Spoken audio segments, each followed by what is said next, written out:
On this foundation, the United Nations has made undeniable progress in cooperation and solidarity to prevent conflict, promote international peace and security, and to settle disputes.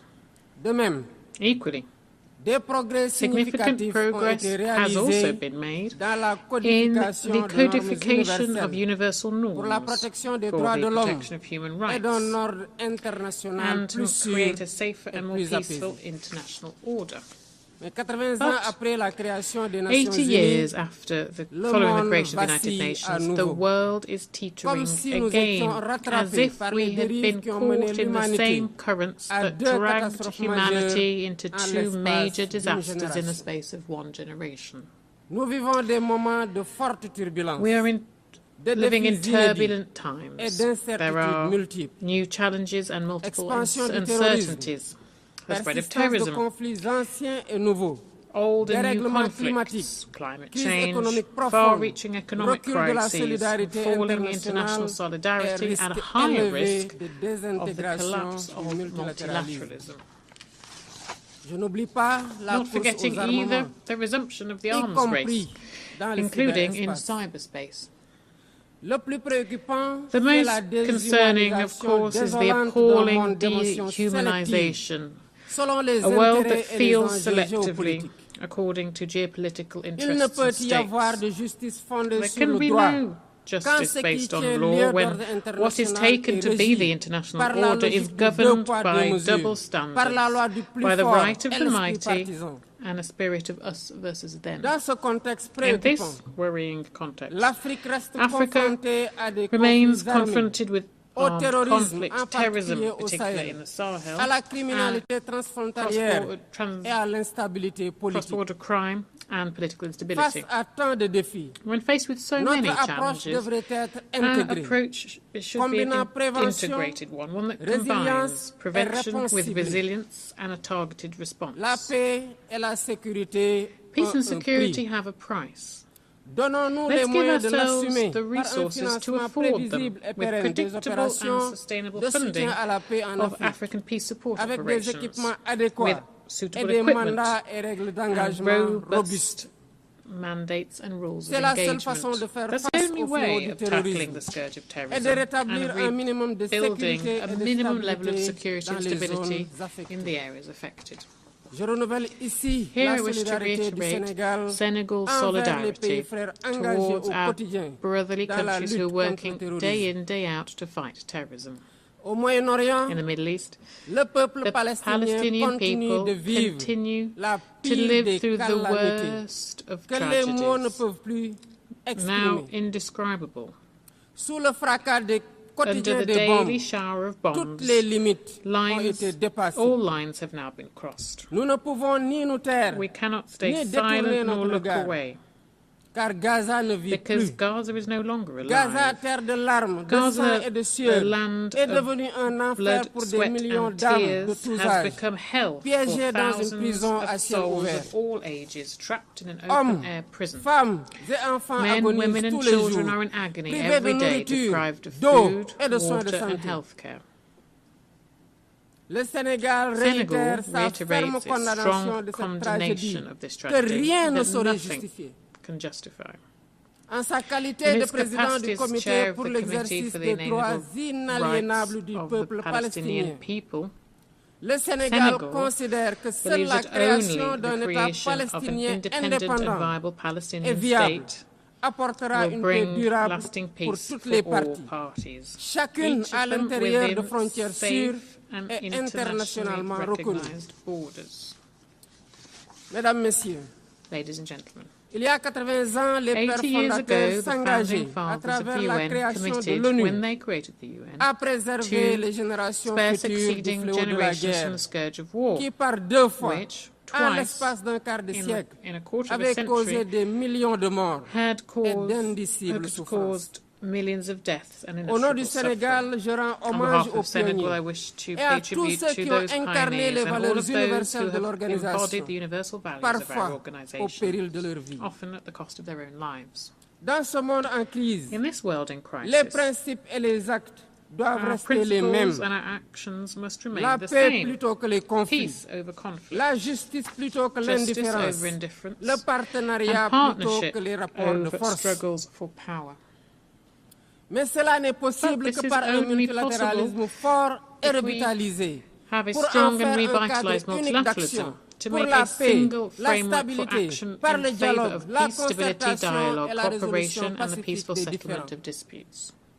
La survie du multilatéralisme For exige multilateralism qu'il to retrouve ses survive, it principes needs to fondamentaux. rediscover its La very responsabilité foundations, partagée et une shared solidarité active. responsibility and Le respect proactive du droit solidarity, the international respect for et une international justice law and universelle universal justice. conformément au statut de la In line Cour with the internationale de statutes of the International justice Court of Justice et de la Cour and pénale the International internationale. Criminal Court. En outre, In addition, nous ne pouvons occulter l'impératif also de cannot réforme de ignore la the gouvernance need politique, for reform économique of et the global financière political, mondiale. economic and financial governance L'ONU, systems. par sa vocation The universelle, UN, doit through agir its en universal pionnière. vocation, must take Des the lead on this, délibérations et des on the décisions plus deliberation, démocratiques, make plus deliberations légitimes and et plus decisions more représentatives de ses democratic, États membres, legitimate, and better qui sont representative passés of de its member states. 51 à In 1945 1945, à there were 51 of them, 193 aujourd'hui. and today there are 193. Je renouvelle le Here, soutien du I Sénégal wish to au reiterate the support of consensus des Unis Senegal for the pour Eslovakia une consensus, représentation plus juste et for plus a équitable de fairer l'Afrique and more equitable au Conseil representation de of sécurité. African countries at the Il Security est temps Council. d'instaurer une gouvernance économique It is high et time financière that mondiale plus juste et plus global inclusive economic and pour financial répondre aux governance is besoins more de just and financement more du développement inclusive, durable. for it to meet the Nous real savons needs of tous funding to que sustainable l'aide development. publique We know n'est full pas la well that solution. public aid is not the solution. D'autres leviers existent, Other tools exist, notamment un for cadre example, fiscal mondial équitable, an equitable afin que l'impôt global soit payé fiscal là framework où la so richesse that est taxes produite. are paid there where L'accès au in a crédit place where dans des wealth is conditions produced. soutenables, afin Access que to la credit gestion du fardeau on de la sustainable dette terms so n'entrave that pas les debt efforts burdens de don't développement de nos hinder pays. development efforts Enfin, in our countries. la mise en Finally, œuvre effective de The l'engagement de Séville, effective implementation du of civil pacte pour commitment, the l'avenir pact for et the des future, objectifs and de the sustainable développement development durable, goals pour un to accès ensure élargi à la better santé, access à to l'eau, à la healthcare, nourriture, à water, l'éducation, food, à l'énergie education, et au energy, numérique. and the digital technologies. Le réchauffement climatique mérite Global aussi heating notre also attention. deserves our attention. Il n'est pas seulement une menace, It's not simply mais a une threat, question but it is existentielle. an existential Une réalité qui frappe question. plus durement ceux qui y contribuent le Reality moins, that hits comme l'Afrique, those avec who moins de 4% contributed des to émissions at mondiales. least the hardest. Et pourtant, Africa only contributes 4% of global inondations, emissions. érosion côtière, And however, insécurité drought, alimentaire flooding, coastal rythment erosion, food désormais insecurity la vie de nos are populations. part and parcel now of the lives of our C'est une double peoples. peine devenue This is a double insoutenable. burden that has become Le Sénégal untenable. renouvelle son Senegal engagement would à l'accord de reiterate Paris sur le its climat commitment to the Paris et Climate appelle à une Agreement and transition calls climatique juste for a et just and équitable fair climate par transition l'exploitation de nos ressources through the disponibles use pour of l'accès available universel à resources to l'électricité ensure et universal l'amorce access to d'une industrialisation electricity and compétitive. launch competitive industrial La development. lutte contre le réchauffement The climatique fight against climate se change fera indubitablement avec des of course financements be done, conséquents need pour l'adaptation, la significant funding simplification et for l'accès aux adaptation, fonds climatiques ainsi que la improved access garantie to de climate transfert funds de and also technologie. guarantees Le for Sénégal technology salue transfer. la création du Senegal fonds pour welcomes the répondre aux creation of a pertes et loss and dommages damage fund et appelle à la and calls mobilisation de la for solidarité greater solidarity internationale on an pour la international level constitution de ces to ressources replenish the fund afin de financer so les that opérations sur operations le in the terrain. field can be financed. Excellences, Mesdames et Excellencies, Messieurs, ladies and gentlemen, face aux urgences et aux défis nombreux et faced complexes, with the nous ne sommes emergency pas and urgent démunis. challenges and numerous Le challenges monde before dispose us, des we are moyens not helpless. nécessaires The world pour does nourrir ceux have the qui ont necessary faim, means to feed the éduquer nos hungry, to enfants, raise our children, soigner les to malades heal the et sick, faire taire les and to armes. silence the guns. Le véritable The obstacle real n'est ni obstacle financier, isn't a ni technique, ni financial or matériel. a technical Il or est dans la material volonté one. politique It's a de question faire of du political will. multilatéralisme un instrument de The will to solidarité make collective, multilateralism a de tool for coopération collective plutôt que de solidarity, confrontation, for pour un cooperation avenir où over la dignité confrontation, humaine sera au cœur de the nos will décisions. to build a future where human Alors, dignity is at the heart of every Faisons decision we de ce take. 80e anniversaire des So, Nations Unies At this, the 80th anniversary of the United Nations, let's not just state that the world order is tired, but let's springboard for new hope, a hope for a more effective organisation to benefit the people it represents. Senegal remains committed to work to this end with all members of the organisation. We are ready to build bridges, to enact reforms, and to continue our common endeavour to build a world of peace, justice and solidarity. I wish every success for the work of the 80th session of the UN General Assembly, and I thank you for your kind attention. Au nom de l'Assemblée Générale, je tiens à remercier le président de la République du Sénégal. L'Assemblée va entendre l'allocution de son Excellence M. Peter Pellegrini, président de la République President of the Slovak Republic. J'ai pris le protocole de bien I vouloir request protocol to escort His Excellence Excellency and que j'invite à prendre invite la him parole to devant address the l'Assemblée. Assembly.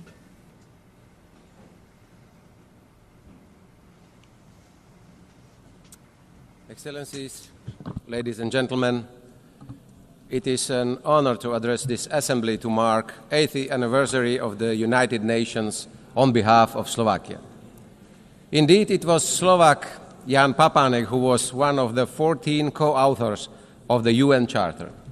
It proves that also small nations can be part of big things and to contribute to international peace order. This milestone invites us to reflect on the reality of the world that deeply concern all of us, including my country.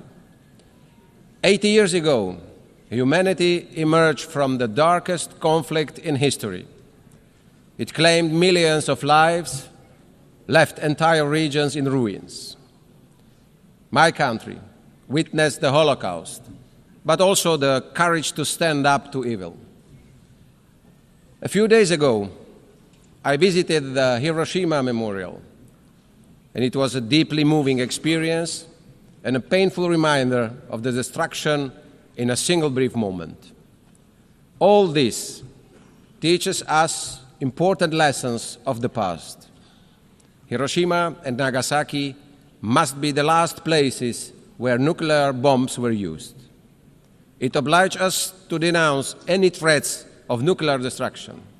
It obliges us to work each day on keeping the world safe and peace. Peace has become the UN's defining mission, alongside the protection of human rights, sustainable development, and international law. To quote Slovak diplomat Jan Papanek, "The success of the UN was my life's goal because peace means progress for my nation and security for my homeland." This is the ambition that we, humanity, agreed to accomplish. The authors of the UN Charter saw the danger of unchecked hatred and extreme ideologies. They understood that the world needed a framework to ensure it wouldn't slip into chaos again. The rules protected sovereignty, independence, and territorial integrity, as well as the resolution of conflicts by peaceful means, and the prohibition of the use of force. Those were the foundations of a stable and just world. 80 years ago, 51 founding states signed the Charter, including my own. Roughly 80% of the world's population and others followed. I take now the liberty to ask esteemed leaders, how many would have the courage to sign the same charter today? How many would truly live up to its rules and obligations? Would we be even able to write the charter in current post-truth societies? And what's worse, the charter is openly questioned. The rule of the powerful and the use of the military force are returning as tools of policy. International law is being dismantled, piece by piece, norm by norm. We see the mass proliferation of violations and their violators. But let us ask, Where is this leading us? What will be the result? What will hold up the more unpredictable world? As a small country in Slovakia, we believe that small countries must be smart, and not only in times of confrontation. UN Charter and the rules must prevail always, the guardrails against the false notion of the right of might and the illusion of spheres of influence where external powers dictate the lives of other nations. I sincerely believe that both in the global north or south, it is in the majority interest to uphold the world with the sovereign equality of nations, equal sovereignty for all. A world where the UN Charter, the rules and obligations remain the highest moral grounds and standards against which the action of states are judged. Esteemed leaders, peace is the defining mission of the UN to which we committed 8 years ago. Even so, the world is more violent today, with dozens of armed conflicts recorded last year. Today, the world is becoming a more dangerous place than it was before. Innocent people, elderly, children and women suffer because of war. It is not an anomaly, it is a structural shift. This is the reality, ladies and gentlemen. The Security Council, to which we have entrusted the greatest powers and special responsibility for maintaining peace, cannot pretend that it's succeeding. It's failing. The war in Ukraine reminds us daily how fragile peace is when the UN Charter is disregarded and international law is ignored. As its neighbor, Slovakia witnesses the immense cost of this war. Sadly, despite all efforts towards a peaceful settlement, Ukraine must defend itself against Russia. This is despite the groundwork for diplomatic talks being set at the US-Russia summit in Alaska, despite the clear agreement that negotiations would soon continue with Ukraine being included. Ladies and gentlemen, instead, 2 weeks ago, the airspace of Poland, our neighbor and ally, was seriously violated by Russian drones. A flagrant violation of sovereignty, international law, and direct threat to shared Euro-Atlantic security, equally as we saw it also in Estonia and Romania.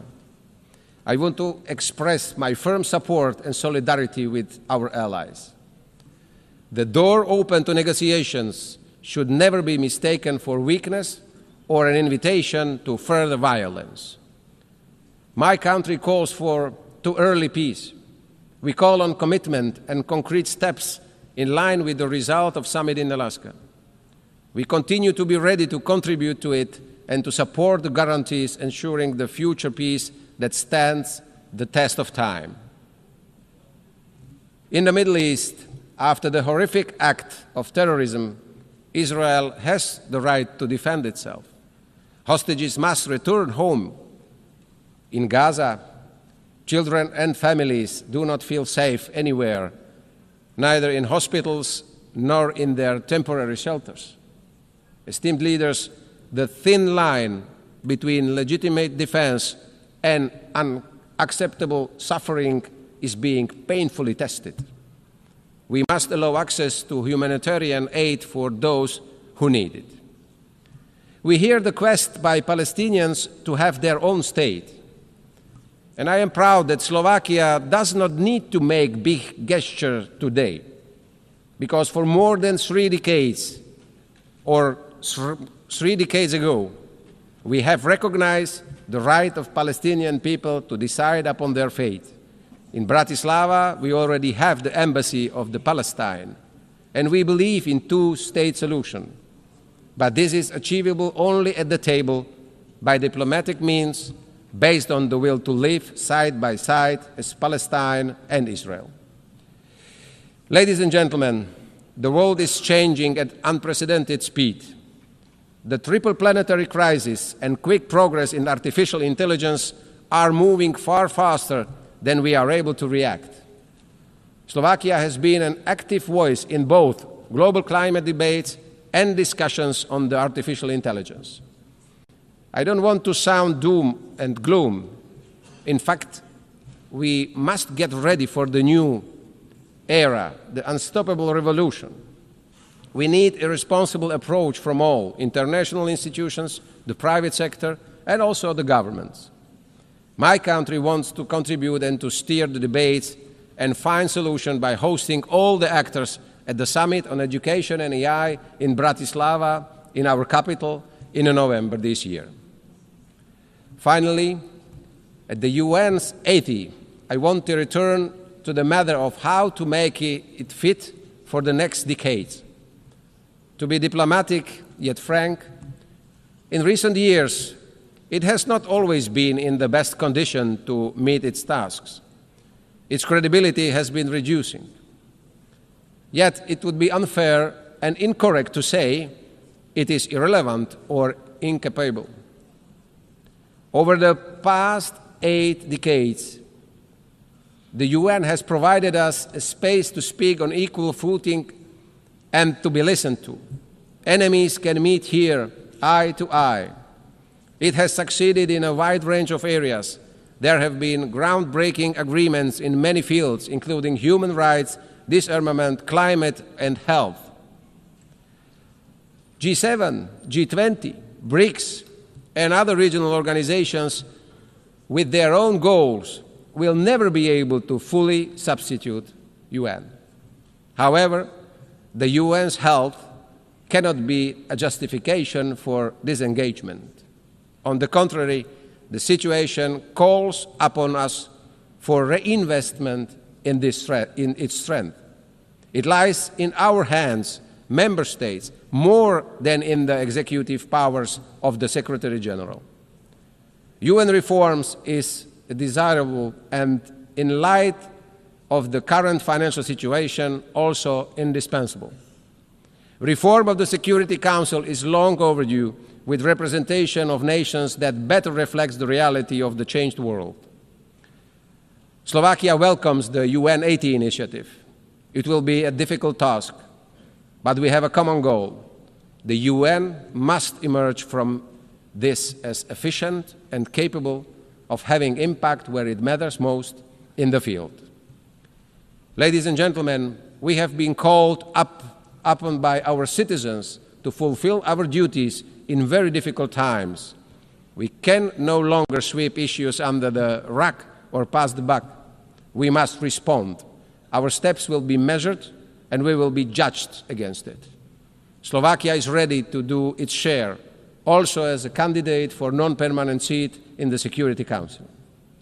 Slovakia, a peaceful nation in Central Europe with multilateralism deeply in its DNA, we will always support international cooperation, a world based on rules with a strong UN in its heart.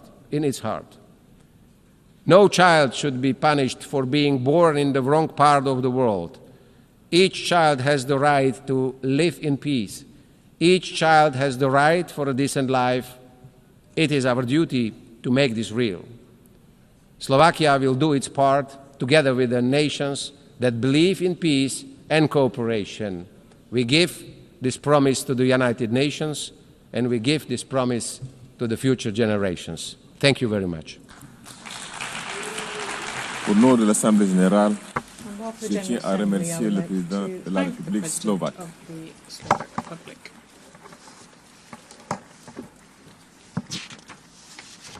L'Assemblée va maintenant entendre l'allocution de son Excellence Madame Hilda Heine, présidente de la République des Îles Marshall. J'écris le protocole de bien vouloir accompagner son Excellence et je l'invite à prendre la parole devant l'Assemblée Générale.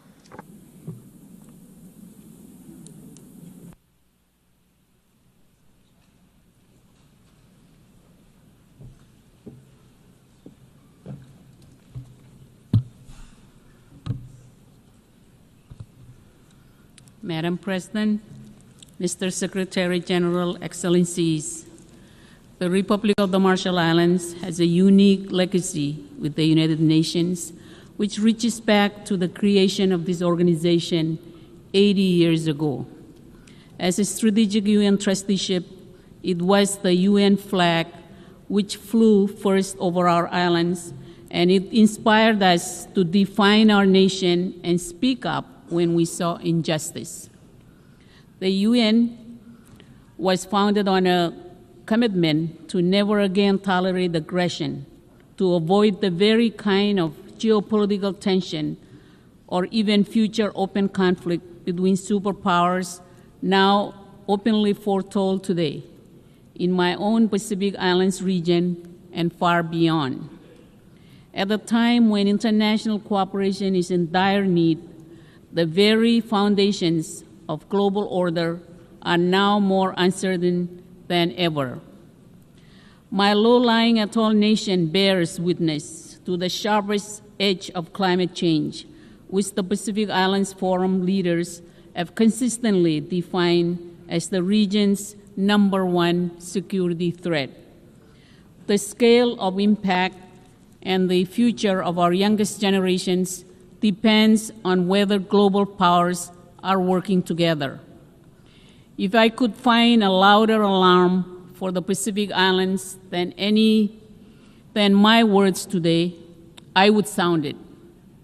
There is still time for action, but only urgent action at scale can reduce vulnerability across all key sectors and strengthen the free and democratic nations which define our island region. We need the world to better understand that our security is linked to our fragility, cutting across key indicators. We worry our institutions will not easily withstand future threats, whether if by rising seas or geopolitical competition. Madam President, during our decades as a UN strategic trusteeship administered by the United States, the UN Trusteeship Council remained an early and important platform for our voices and to tell the world where right lay from wrong. But it fell short of its mandate. Today, our nation bears the legacy of 67 atmospheric nuclear tests between 1946 and 1958, which posed profound contemporary challenges. And while we acknowledge important actions by the former administering authority, the U.S., significant disagreements remain, including ultimate responsibility for what remains today. Our communities seek justice, a clean environment, and safe return to their homes.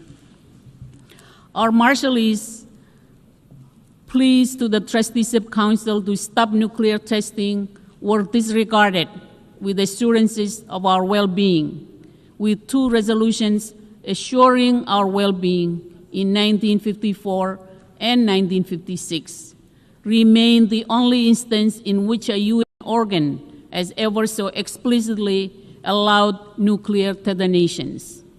And the eventual result was a legacy burden of nuclear risk and exposure, which has persisted for generations of human rights, environmental, and health challenges, as addressed by UN Human Rights Council Resolution 57/26 and reported on by the UN High Commissioner for Human Rights and Special Rapporteurs on toxic and internally displaced persons. Today, the difficult lessons of our past should help drive international efforts to curb and end nuclear threats through any effective means. Rising global tension has only heightened nuclear risk. The Marshall Islands has recently become a signatory to the Rarotonga South Pacific Nuclear Free Zone Treaty, and we also look forward to completing timely ratification. It does not escape attention that the Trusteeship Council is due to meet this December. 79 years after the first nuclear test was conducted in my country in 1946, the UN should now be capable of delivering a contemporary acknowledgement and apology for what took place in its name and under its flag and for not hearing the voice of our people when we told this body to stop. Perhaps after 34 years since our admission as a member of this body in 1991, the appropriate UN organs can help to bring healing and closure over decisions which never should have been made. Madam President, the positive momentum for this year's third UN Oceans meeting in Nice will be needed to demand a reordering of short-term plunder against longer-term benefit.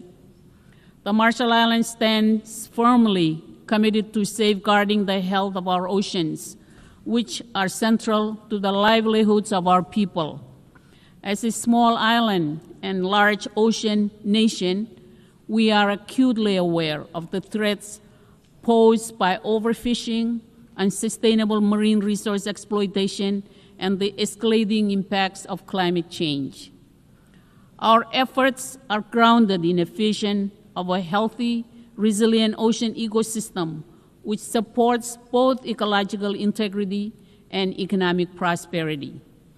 As stewards of the Pacific Ocean, we urge the international community to take bold action to scale up efforts in addressing marine pollution, ocean acidification, and supporting small island developing states in strengthening our management capacity. The Marshall Islands joins 37 other nations who have already expressed their support for a moratorium on seabed mining in the high seas until there is a code with adequate safeguards and until we have a close understanding of impacts and biodiversity at stake. More political will is needed to break through a mentality of drill first, ask later, before even assessing what is at stake, including the impacts on fisheries and marine food chains. We have enacted our own national ban on deep seabed mining permits, and as we move to document and manage seamount biodiversity within our EEZ, to our immediate north, high seas mining exploration threatens to expand into exploitation. As important an opportunity as seabed mining may become, it cannot be at the irreversible expense of our Pacific waters and vast fisheries. The Marshall Islands welcomes this week's achievement of entry into force of the Biodiversity Beyond National Jurisdiction Agreement early next year and looks forward to building a robust early architecture.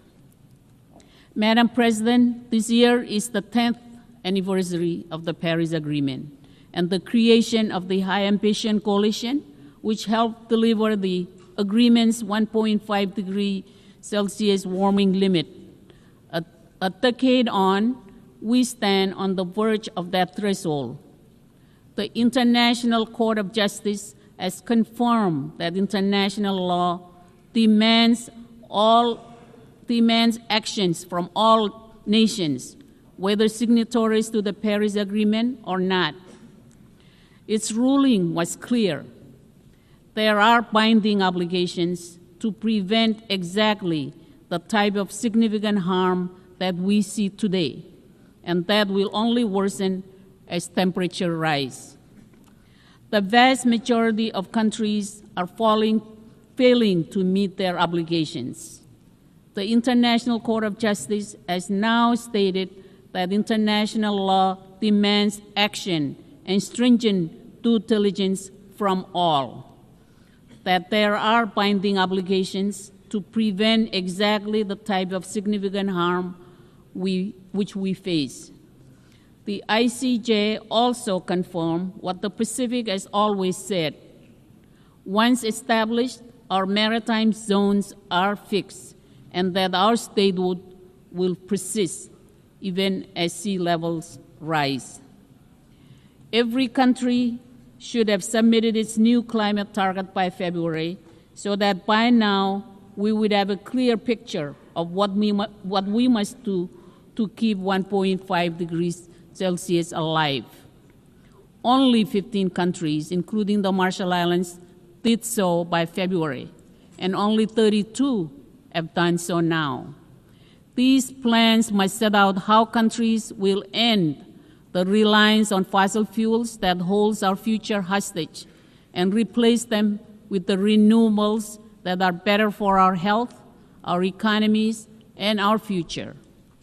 To thrive, we need billions in climate finance, particularly for adaptation and loss and damage. We've heard the promises, but promises don't reclaim land in atolls nations like mine. They don't develop mangrove defenses, shore up our hospitals and schools against rising seas, or preserve cultures deeply tied to land that is slipping under waves. Those things require money. It is past time for the rich world to meet its obligations and get money to where it's needed most. As we approach COP30, we need all nations to deliver on promises to respond to the climate catastrophe. We must close the $1 trillion climate finance gap, particularly for adaptation. We must deliver stronger plans which show how we'll end fossil fuels and have global emissions in this decade. Excellencies, our sharp challenges are far-ranging.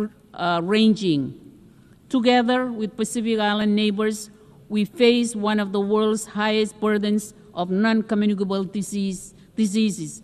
Diabetes, heart disease, and other NCDs are now leading causes of premature death, straining our health systems and undermining economic resilience. This crisis reflects both global inequities and local challenges, and it underscores the need for island-driven partnership at scale so that our people can achieve basic human rights to dignity and health care. Madam President, as a small nation, events half a world away are increasingly relevant upon our own shores. Starting with the 2014 occupation of Crimea, Russian aggression in Ukraine has lacked any basis in international law and has pushed the world deeper into global tension. Accountability must be applied to all, and while strong leadership is needed to help fairly resolve and address this difficult crisis, it must also closely and directly involve Ukraine itself. And while the Pacific Islands are halfway across the world, we should have a very direct interest in how small and vulnerable democracies are treated in the footsteps of larger powers. Madam President, a more effective UN Security Council is needed to meet modern challenges. The Marshall Islands considers Japan and India, among others, to meet objective consideration as permanent members of the UN Security Council. Madam President, the island nation of Taiwan has been repeatedly excluded from important international engagements throughout the UN system, despite its role as an important partner to the Marshall Islands and the world in the SDGs, in technical cooperation, and in promoting regional peace. UNCA Resolution 2758 has been repeatedly and falsely portrayed as a consensus on a One China UN law. Never has there been such gaslighting in this institution. While this resolution does address who sits behind a nameplate at the UN, it does not confer or justify any basis for coercion or seizing sovereign control of an independent democratic nation. The UN Secretariat should further end discriminatory practices against Taiwanese passport holders, including journalists, and all member states should understand that these and other politically influenced practices where Resolution 2758 is misrepresented will never be justification under international law for military invasion or coercive acts against Taiwan. Madam President, in 1961, United States President John F. Kennedy addressed this hall and said of the UN that, quote, either it will grow to meet the challenges of our age, or it will be gone with the wind, without influence, without force, and without respect, unquote. It described the UN as two forces. One is composed of those who are trying to build the kind of world described in Articles 1 and 2 of the Charter. The other, seeking a far different world, would undermine this organization in the process. Madam President, the threat of nuclear war that confronted the world in 1961 remains today, though now at an even greater scale. When President Kennedy spoke in 1961, climate change wasn't as widely understood. Today, we are confronted with a range of deep risks, any one of which does not bode well for the future of this world, let alone taken together. The hope for our youngest and future generations is in the profound vision of nations committed to peace and multilateralism. I thank you all. Con moltada. Au nom de l'Assemblée Générale, je tiens à remercier la On behalf of the General présidente Assembly, I wish to des thank îles the Marshall. President of the Republic of the Marshall Islands. L'Assemblée va maintenant The Assembly will now hear entendre an l'allocution address de Son by His Excellence Excellency Mr. Faustin Archange Touadéra, chef de l'État de la Head of République State of the centrafricaine. Central African Republic. Je prie le protocole I de request bien vouloir protocol accompagner Son to Excellence escort His et Excellency de prendre la and parole invite him devant to l'Assemblée. address the Assembly.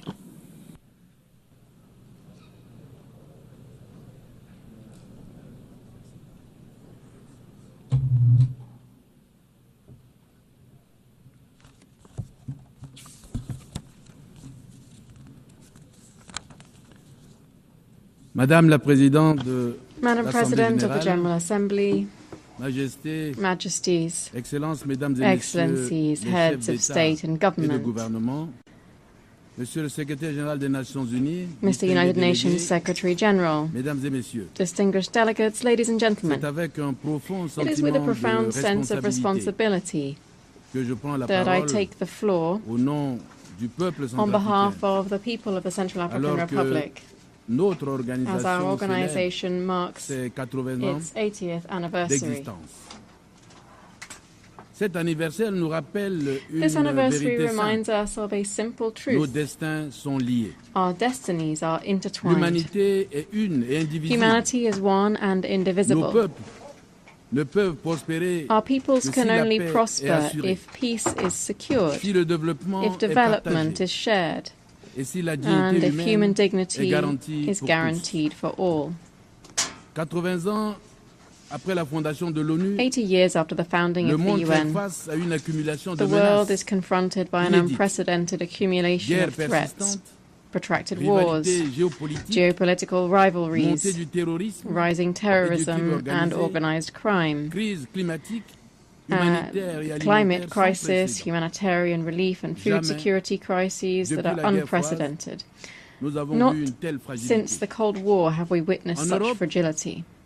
La guerre en Ukraine In continue de Europe, causer the war in d'immenses Ukraine souffrances continues to cause immense human humaines et de suffering fragiliser la and stabilité to mondiale. undermine global stability. Au Moyen-Orient, In the Middle les East, violences the persistantes persistent entre Israël violence et la between Palestine Israel and Palestine plongent des générations plunges entières dans entire la douleur generations into compromettent les grief espoirs and de undermines the coexistence prospects for peaceful coexistence. En Afrique, In Africa, les crises au Soudan, the crises in à l'est de Sudan, la République in démocratique the du east of the Congo, Democratic Republic of the au Congo, Sahel in the et dans Sahel, la Corne de l'Afrique and in the Horn of Africa, rappellent la fragilité recall des the équilibres fragility of et l'urgence the equilibrium that soutien we accru have struck à la and the prévention urgency et à la for résolution enhanced pacifique support des for différends. prevention and the peaceful settlement of disputes. Face à ces situations Faced dramatiques, with these tragic la situations, République the centrafricaine Central African propose Republic proposes the strengthening of the United Nations mechanisms for preventive diplomacy through the creation of a global conflict prevention fund financed by the major powers and administered transparently.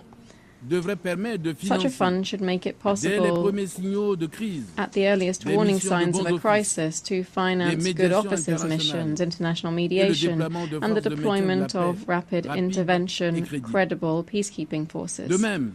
Likewise, we must systematize the creation of regional coalitions of mediators able to act alongside the United Nations to prevent local disputes from degenerating into open warfare. Madam President, if we wish to grasp the gravity of the moment, let us look particularly at Africa. In 2025, more than 40% of the world's armed conflicts are taking place on the African continent. The Sahel alone accounts for thousands of victims every year and millions of displaced people. One single figure is enough to summarize the urgency here. In certain African regions, 1 child in 2 lives in a conflict-affected area. How can we speak of the future when half of a generation is threatened by war? From the Central African Republic, we know that our own stability affects that of the whole of Central Africa. We also know that peace is never permanent, but always to be forged with patience and solidarity. To mitigate the harmful effects of climate change, we call for an integrated African mechanism for food and climate security, supported by the United Nations, to break the link between resource scarcity and conflict. We call for structural, sustainable financing of peace operations in Africa, based on mandatory contributions rather than voluntary ones. We affirm that peace must be inclusive. It must guarantee the participation of women and young people. Without security, there can be neither prosperity nor the effective enjoyment of human rights. Faced with the conflicts and humanitarian crises that have sorely tested our world, we must collectively recall the normative force of the United Nations Charter, this founding text which, in 1945, embodied the hope of a world free of the scourge of war. Yet today, 80 years later, the question arises, is the UN still capable of fulfilling that mission? The proliferation of conflicts, the fragmentation of the world into antagonistic blocs, the overuse of the veto and the paralysis of the Security Council give the impression of an organization that is running out of steam. Yet it isn't the UN that is weary, it is the member states which, through a lack of political will, obstruct its action.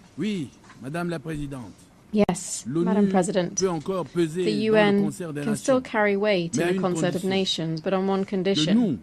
That is, that we, its members, choose consensus over division, unity over deadlock. I commend and encourage the sustained efforts of the international community to promote peaceful outcomes to the various conflicts. For each day that passes prolongs the agony of the innocent and weakens global peace. In Africa, particularly in Sudan, unresolved conflicts are tearing apart a sister people and risk transforming our continent into a mosaic of fragmented states, unable to ensure stability or meet the needs of their citizens. This prospect is unacceptable. Africa calls for urgent mobilization, not to further militarize our land, but to invest in peace, mediation, and inclusive dialogue. It's for this reason that my country supports the Quad Declaration initiated by Egypt, Saudi Arabia, the United Arab Emirates, and the United States of America concerning the restoration of peace and security in Sudan. In my own country, the Central African Republic, we've chosen the path of dialogue.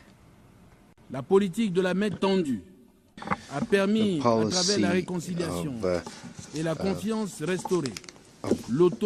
Reconciliation has led to restored trust and the self-disbandment of almost all the armed groups. This choice was not an easy one. It would have been simpler to give in to the logic of weapons, but we preferred the boldness of forgiveness, patience, dialogue, and the force of consensus. Our experience shows that it is possible to substitute a dynamic of sustainable peace to a cycle of hatred. The Central African Republic, which was once considered as a place of violence, today is an example that it is possible to bring about a return of peace instead of war. Thanks to restored peace, we are today preparing for general elections in December 2025 that we want to be democratic, inclusive, and transparent, to consolidate the democratic consolidation of the country that was began in 2016. We think that this model can be studied and strengthened as an example of African good practices in the framework of the United Nations and the African Union. This example of good practice requires courageous political action, reforming the UN, reforming the world financial architecture, establishing a global prevention fund, strengthening the role of regional organizations, mobilizing major powers, not to divide but to unite. The Central African Republic, based on this valuable experience, is ready to share its experience in building a world order based on justice, human dignity, and respect for international law. But peace cannot suffice without development. The 2030 Agenda for Sustainable Development remains our roadmap.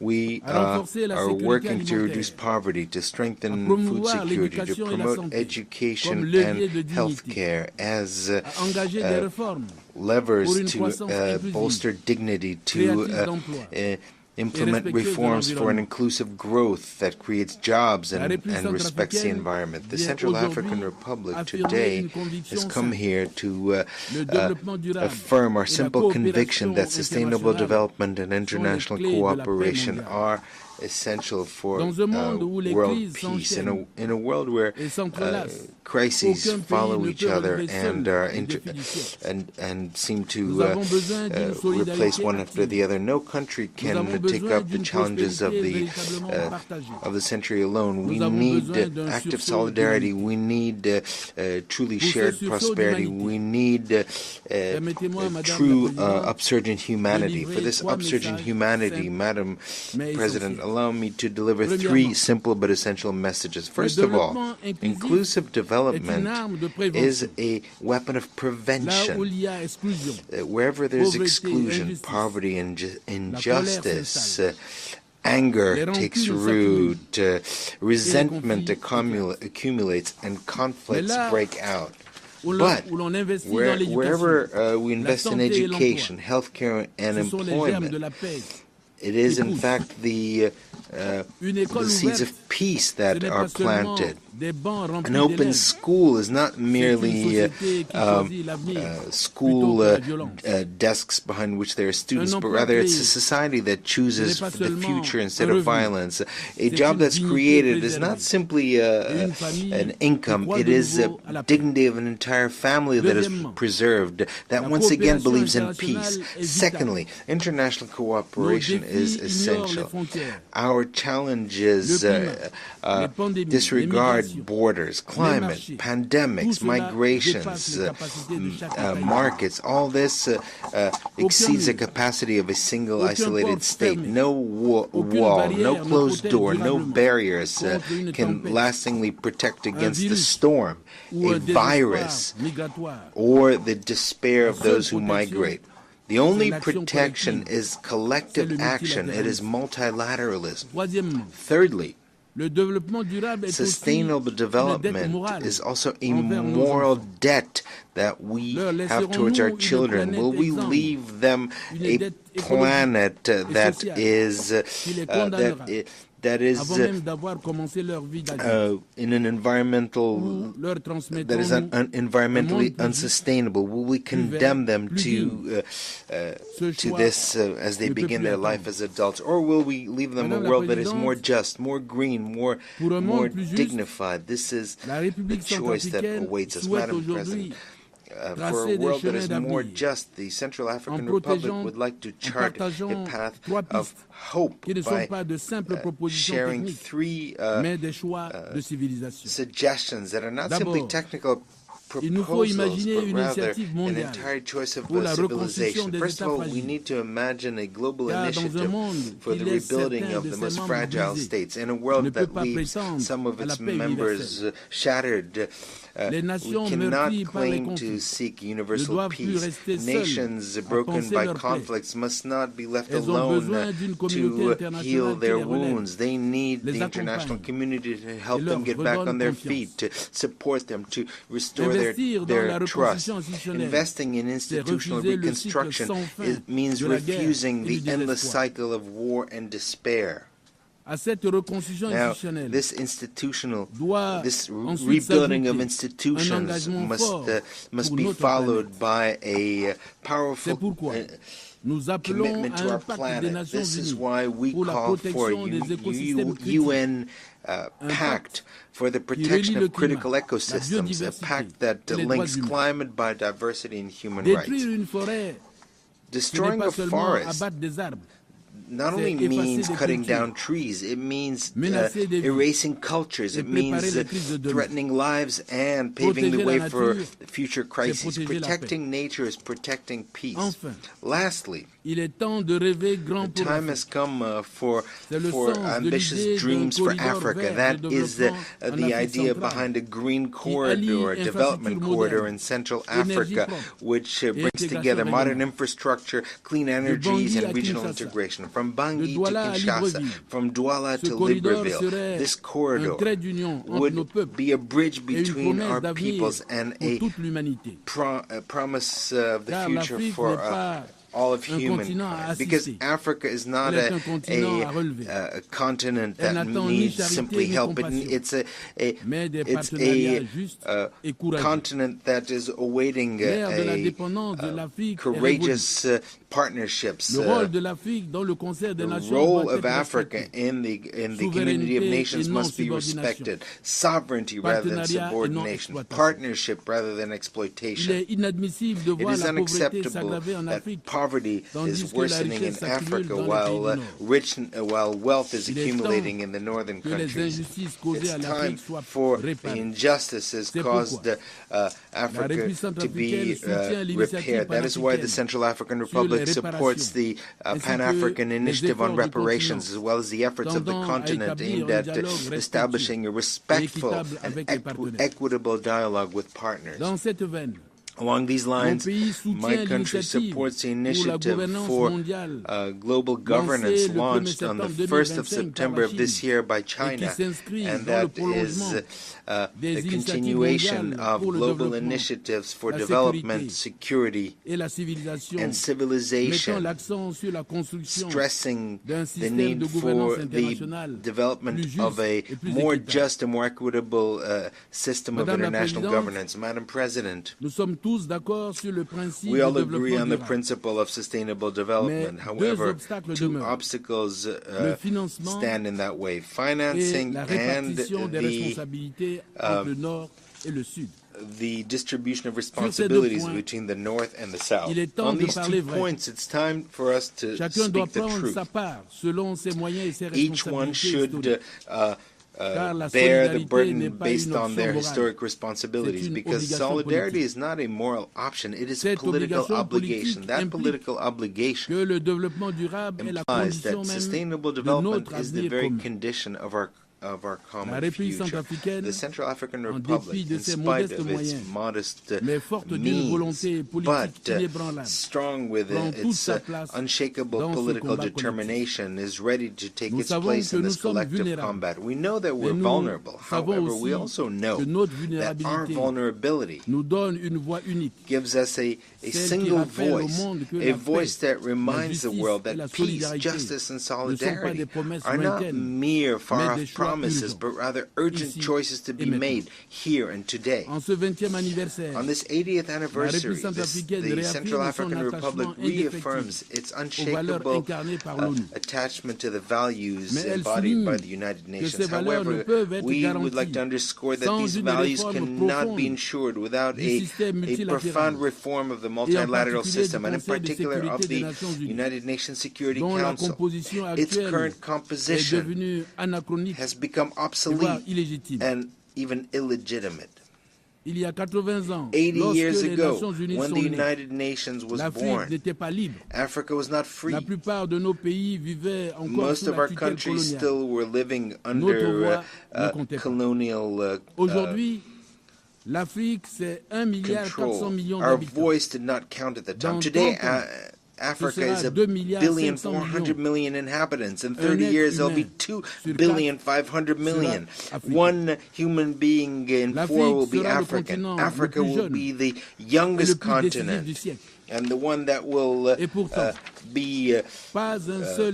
play a decisive role in throughout the century. And yet, not a single permanent seat in the Security Council belongs to Africa, not a single one. How can we speak of international justice and security when the continent of tomorrow is treated as though it was the continent of the past? The Central African Republic brings to you the voice of Africa to say, enough. Africa must have 2 permanent seats with the right to veto, not as a favor to it, but as a measure of justice, not as a privilege, but as a need. We propose also the establishment of a global charter for digital governance and ethical artificial intelligence so that human rights are protected in the digital sphere. We call on the establishment of a global index of equity and democratic resilience, in addition to GDP, to measure dignity, to measure justice and inclusion. My country is already acting within its means. We have validated our 3rd national report on Resolution 1325, Women, Peace and Security. We have updated our follow-up plan of Beijing Plus 30. We're strengthening national accountability mechanisms to put women, young people, and the most vulnerable at the heart of public policies. On this 80th anniversary of the UN, let us recall the vision of its founders to substitute the force of the powerful by the force of law, and to build a future of dignity for all. Thank you very much. Je remercie le président de la République centrafricaine. I thank the President of the Central African Republic.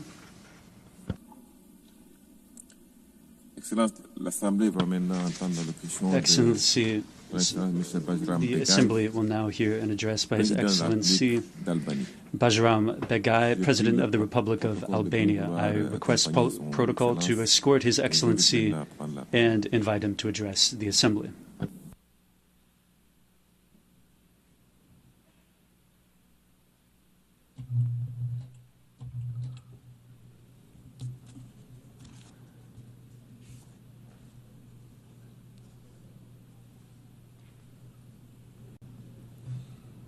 Nderuar zonja Presidente e Asamblees, nderuar drejtuesi seancës, nderuar shkëlqësi. Honorable and Excellencies, Është për mua t'i drejtohem sot kësaj it's an honor for me to address në emër të the General Republikës së Assembly Shqipërisë today on behalf of the Republic of Albania on this important anniversary of the United Nations. It is also a special significant moment for my country as we mark the 70th anniversary of our membership in the United Nations. I would like to thank the President of the General Assembly, Her Excellency, Ms. Annalena Baerbock, for choosing this meaningful theme, Better Together, and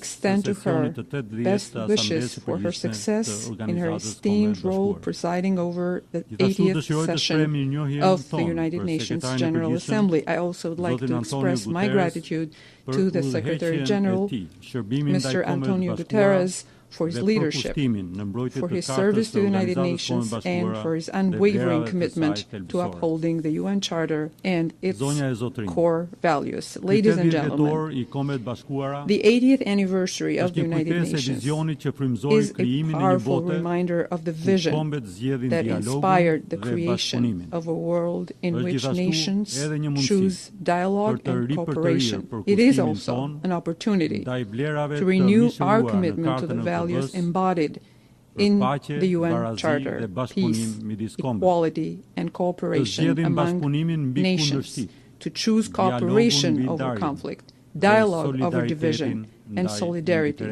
over indifference. For the Republic of Albania, the United Nations has been and continues to be the universal platform for dialogue, giving every country, large or small, a voice in shaping our shared future. Its achievements are undeniable: the prevention of conflicts, the advancement of human rights, and the provision of humanitarian aid to millions.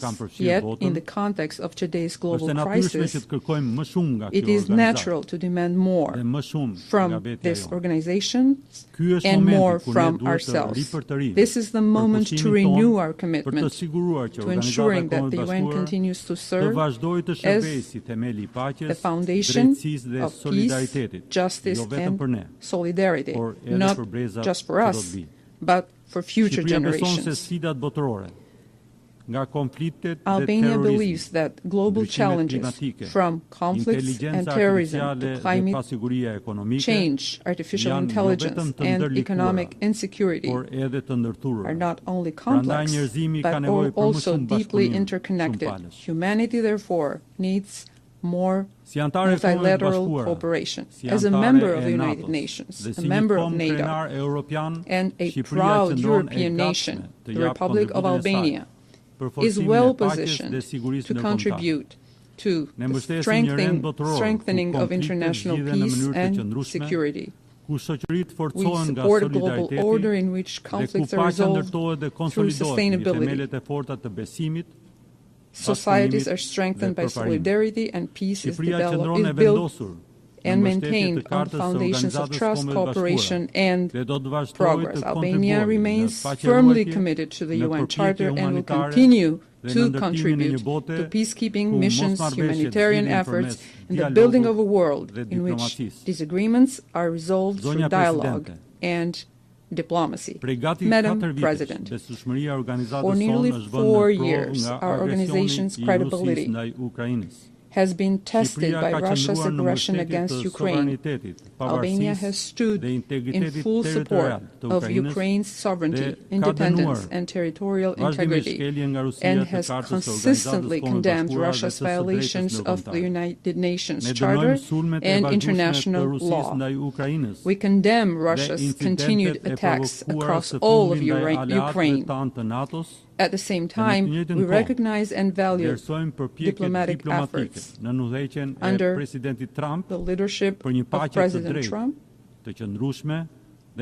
aimed at achieving a just and lasting peace in full respect of Ukraine's sovereignty, independence, and territorial integrity. Albania is equally committed to peace, security, and stability in the Middle East. The war in Gaza must end. All hostages must be released immediately, and the dire humanitarian situation must be addressed urgently. We express our support for the efforts of the United States, Egypt, and Qatar in implementing the ceasefire agreement in all its phases, with the aim of reaching a permanent end to hostilities, remain committed to a sustainable peace between Israel and Palestine, one that provides a better future in security and prosperity for Palestinians, Israelis, and all the peoples of the region. Ladies and gentlemen, Albania actively promotes dialogue and good neighborly relations, and regional integration is the only path towards sustainable stability and prosperity. Our vision is peaceful integration, sustainable development, and preservation of democratic values. We believe that the future of our region lies in cooperation, not conflict, in shared progress, not rivalry. In this spirit, Albania stands ready to cooperate with all its neighbors to ensure that the Western Balkans becomes a zone of peace, development, and opportunity, contributing positively to Europe and to the wider international community. The newest state in our region, the Republic of Kosovo, is increasingly contributing to peace, dialogue, and coexistence in the Western Balkans. 17 years after declaring its independence, Kosovo has demonstrated through its actions that it is a responsible member of the international community, committed to peace, stability, and democratic values, with strong institutions and a vibrant population. Its contribution to regional and broader cooperation is undeniable. And yet, Kosovo's seat in this assembly remains unjustly empty. Recognition of Kosovo's independence and support for its membership in the United Nations and other international organizations is an act of justice, a step towards consolidating the peace in the Western Balkans. Albania calls for the rights of Albanians in the Preševa Valley to be respected, that they not be discriminated against, but rather integrated, that the Albanian language be used, and that their culture, values, identity, and traditions be protected and promoted. Madam President, my country's journey from isolation to Euro-Atlantic integration, from dictatorship to freedom and human rights, proves that dialogue, partnership, and shared values can transform societies. Today, Albania is closer than ever to realizing its long-held dream of joining the European Union. Following the opening of accession negotiations, we are advancing our reforms at full speed, aiming to complete the negotiations by 2027 and become a full member of the EU by 2030. Our path toward the EU is not merely a political ambition. It is deeply rooted in the values we uphold: democracy, human rights, and the rule of law. Albania has understood that the prosperity and well-being of its citizens are closely linked to tangible progress in achieving the sustainable development goals. We are investing in clean energy, strengthening climate resilience, advancing digital transformation, and working to ensure that no one is left behind. Our efforts are focused on education, healthcare, gender equality, and youth empowerment, because inclusion is the only path to sustainable development. Last year, we endorsed the Pact for the Future as a guiding framework to revive multilateral cooperation. Now, we must turn words into action, turning commitments into concrete progress on peace and security, sustainable development, climate, digital cooperation, and protection of human rights. The Republic of Albania stands ready to work with all member states to ensure that the Pact for the Future becomes a guiding light for a fair, more sustainable and more united world. We will lead by example, by integrating the pact into our next voluntary national review. Excellencies, distinguished participants, climate change is the defining challenge of our century, and Albania is committed to the transition to clean energy and environmental protection. Recurring floods, fires, and droughts remind us that we must strengthen global commitments, mobilize funding, and ensure that no one is left behind. In recent years, we have witnessed the rapid spread of digital technologies. Technological progress is valuable only when it advances in a parallel with human progress. We must remain faithful to our values, placing technology at the service of humanity. No matter how advanced, the problems of this world cannot be solved by artificial intelligence alone, but by human intelligence and compassion. The digital age must be guided by international cooperation, ethical standards, and respect for human rights. For Albania, digital transformation is a national priority. We have undertaken ambitious reforms to digitize public services, increase transparency, and fight corruption. Albania is proud to co-lead with Kenya the review process of the World Summit on the Information Society and will work with all member states to ensure a successful outcome. Madam President, human rights and the dignity of every individual must remain at the heart of our mission. Albania has demonstrated through its democratic transformation that societies thrive when individual freedoms are protected, when women and youth are empowered, and when diversity is embraced as a strength. We are honored to bring our experience to the Human Rights Council, where we have worked tirelessly to promote the universality of human rights and the indivisibility of all freedoms. During our mandate, we have focused on protecting vulnerable groups, advancing gender equality, and defending the rights of those most at risk of violation. We will continue to raise our voice against discrimination, intolerance, and violence whenever they occur. Albania is proud of the progress it has made in advancing gender equality, not only as a moral obligation, but as a driver of societal development. Today, women hold some of the highest offices in our country, in and outside of the country, and works closely with partners to make equality a tangible reality for all. No country can envision a better future without placing youth at the heart of national strategies. Through reforms in education, digital transformation, and employment, Albania is working to expand opportunities for young people to learn, innovate, and participate fully in society. We believe that investing in youth is the most effective investment for peace, prosperity, and sustainable development. So it's our obligation as a generation that inherited 80 years of peace and progress to ensure that our children, we give our children the condition to live in a world of safety, dignity, cooperation, and advancement. Together, let us choose to make this session the moment we embrace unity, responsibility, the moment we chose responsibility and chose courage. Thank you. Au nom de l'Assemblée Générale, je tiens à remercier le président de la République d'Albanie. I wish to thank the President of the Republic of Albania.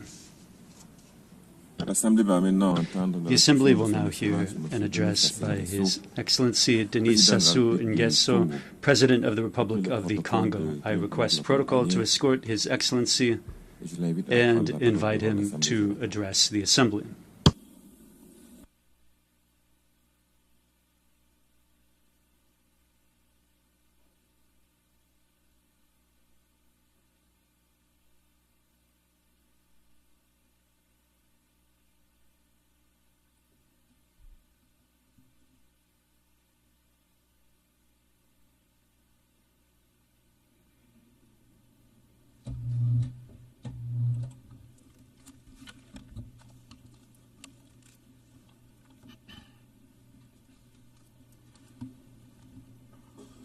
Madame la Présidente de l'Assemblée Générale, President of the General Assembly, Monsieur le Secrétaire Général, Secretary General of the United Nations, Mesdames et Messieurs, les chefs the d'État heads of et state de gouvernement, and government, distingués délégués, distinguished delegates, Mesdames et Messieurs, ladies and gentlemen,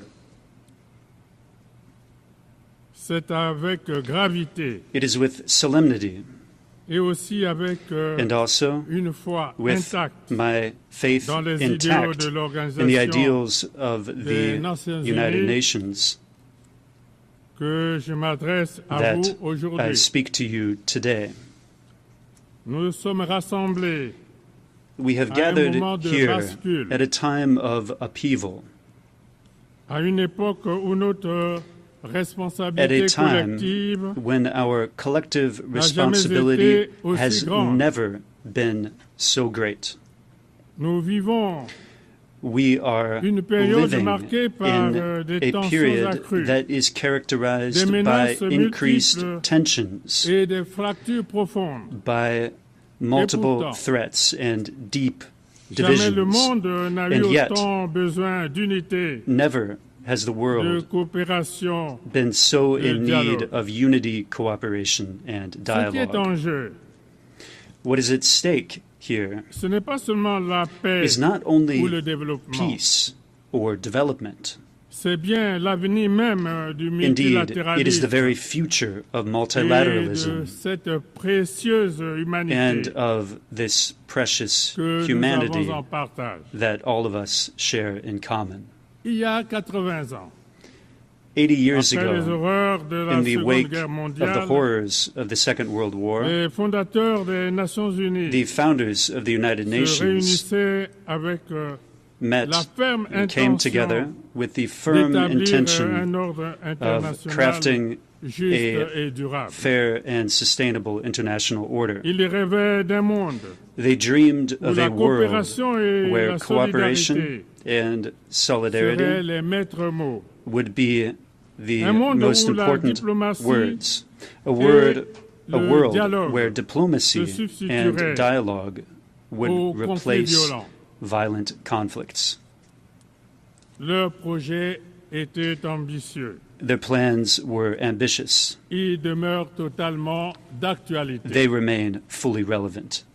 L'Organisation des Nations Unies The United Nations a été fondée was sur le founded socle upon de a deux foundation principes majeurs. of two major principles: La solidarité internationale, c'est-à-dire international la solidarity, conviction que that le is, destin des nations the belief that the destiny est of intrinsèquement nations lié, is que inextricably intertwined un with that of effort others, and that collectif only a peut permettre collective de effort relever les can défis mondiaux. allow global challenges to be overcome.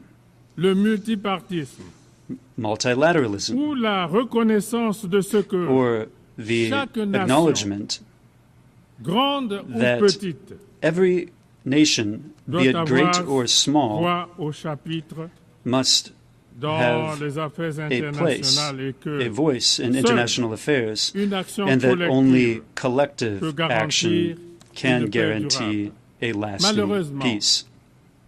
Regrettably, 80 ans 80 years après sa création, after its inception, notre organisation est our confrontée organization à la faces résurgence a inquiétante disturbing des conflits resurgence armés à of travers armed le monde. conflicts the world over. Dans tant d'endroits, In so many le places, langage des armes a the repris le language dessus of sur le weapons bon sens et has won la out diplomatie. over good sense and diplomacy. C'est l'échec de notre promesse This is collective. the failure of our C'est collective de bâtir promise, un monde that of forging libéré a du world fléau de la guerre. free from the scourge of war. C'est aussi le It signe is d'un also système international the sign affaibli of a weakened international Parfois impuissant. system, sometimes a powerless face international aux logiques de system confrontation. faced Aujourd'hui, with the logic of confrontation.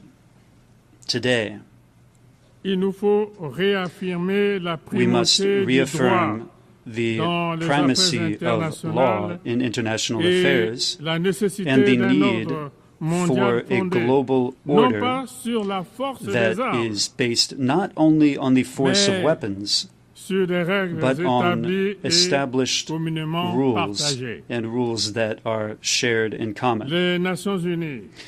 The United Nations must once more become an effective tool for conflict prevention and mediation.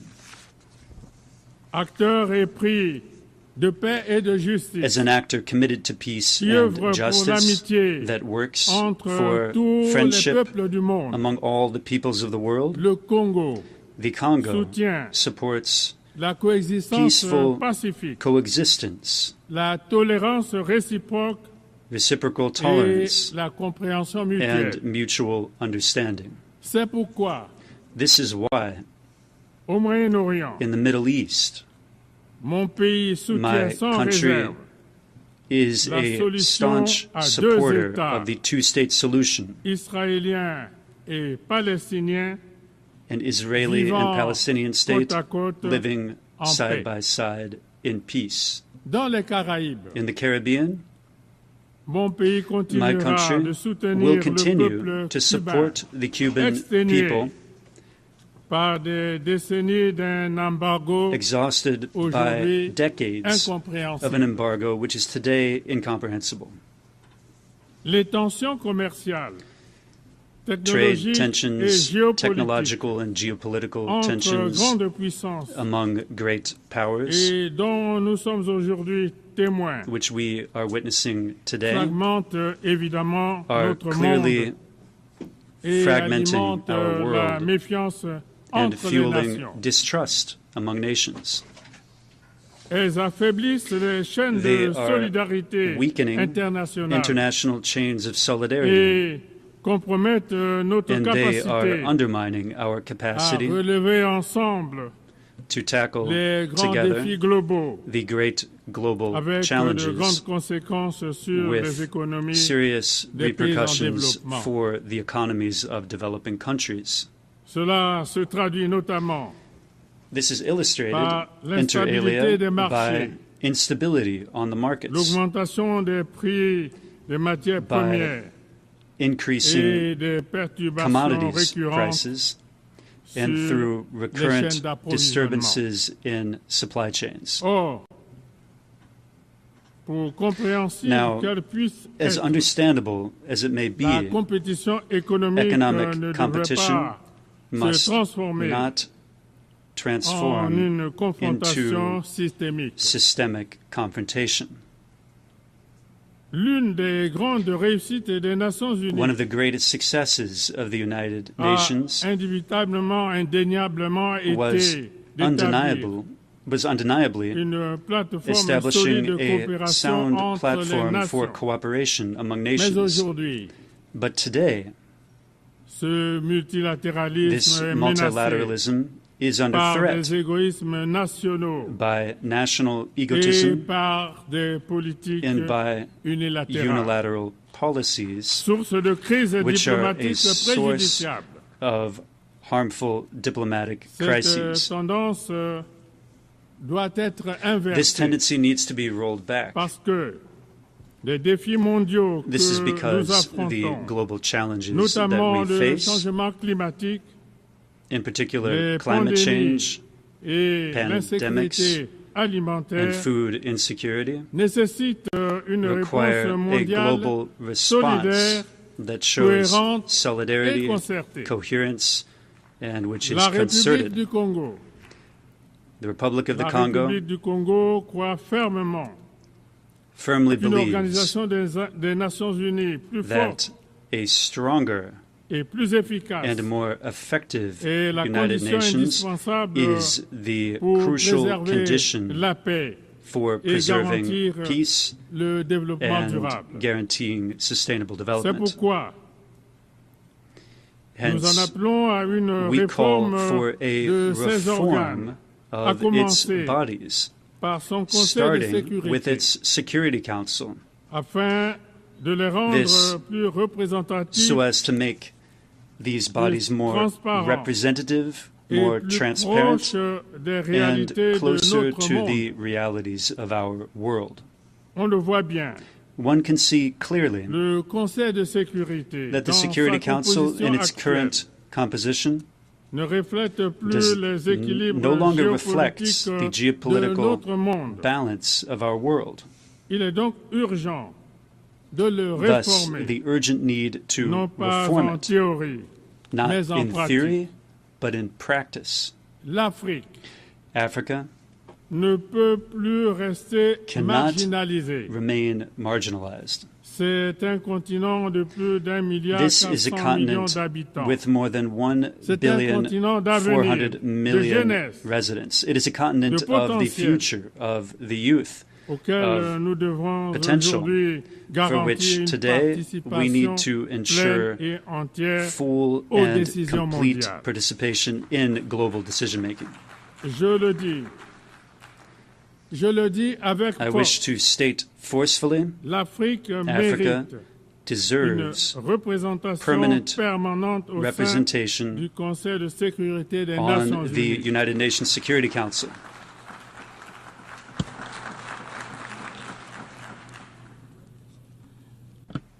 Not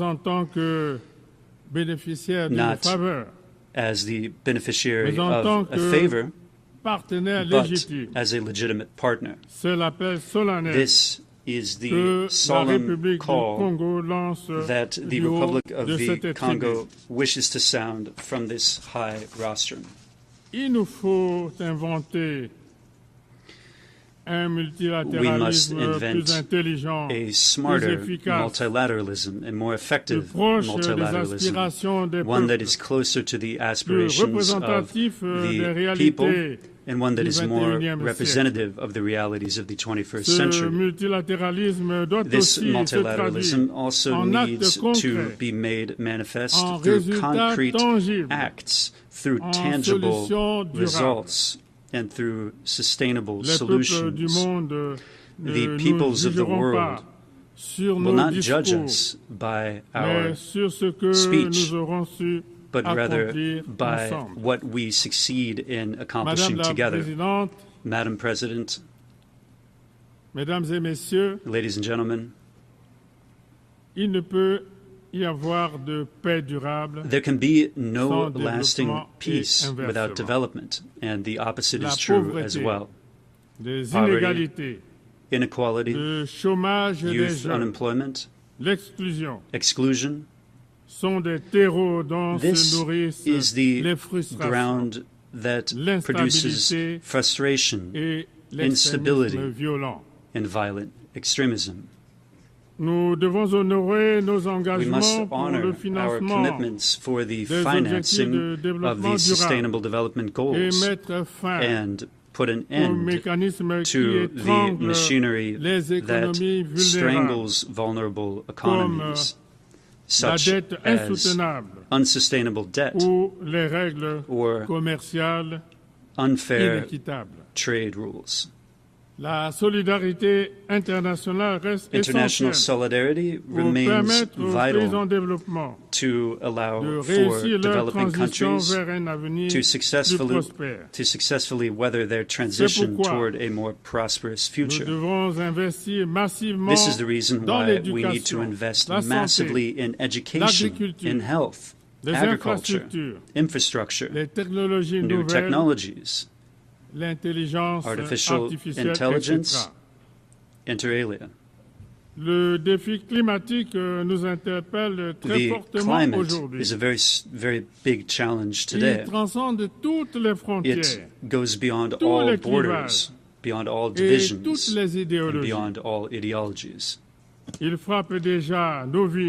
It is already striking our cities, our countrysides, and our ecosystems. It is exacerbating conflicts, destroying cultures that have been around for millennia. And it is compelling entire families to tread the path of exile. Faced with this, we don't have the right to act in scattershot fashion. We need to close ranks with solidarity and with resolve. Cela implique le respect des engagements. This means respecting the commitments of the Paris Agreement. It means massive support for the adaptation of the most vulnerable countries. And it means a deep transformation of our means of production, consumption, and financing. This is the opportunity to hail the adoption by the United Nations General Assembly of the resolution on the global decade for forestation and reforestation, which my country initiated as one of the solutions conducive to making inroads in our common struggle to preserve the environment and to mitigate the ravages of climate change. The climate must not become a new factor that divides the North and the South. It must be a factor for global unity, a means of solidarity throughout the planet, and a vehicle for shared hope. Madam President, ladies and gentlemen, at a time when the nations of the world face serious challenges, some of these challenges are clearly existential in terms of their repercussions. And now, something new and disturbing is unfolding, an arms race. Global military spending today has reached record levels, even while millions of human beings live in extreme poverty with reduced access to drinking water, reduced access to quality education and primary health care. Disarmament treaties have been called into question, while the proliferation of weapons of mass destruction, in particular nuclear weapons, is becoming again a central concern. This is a dangerous slide in every way. It is not making our world any safer. Quite the contrary.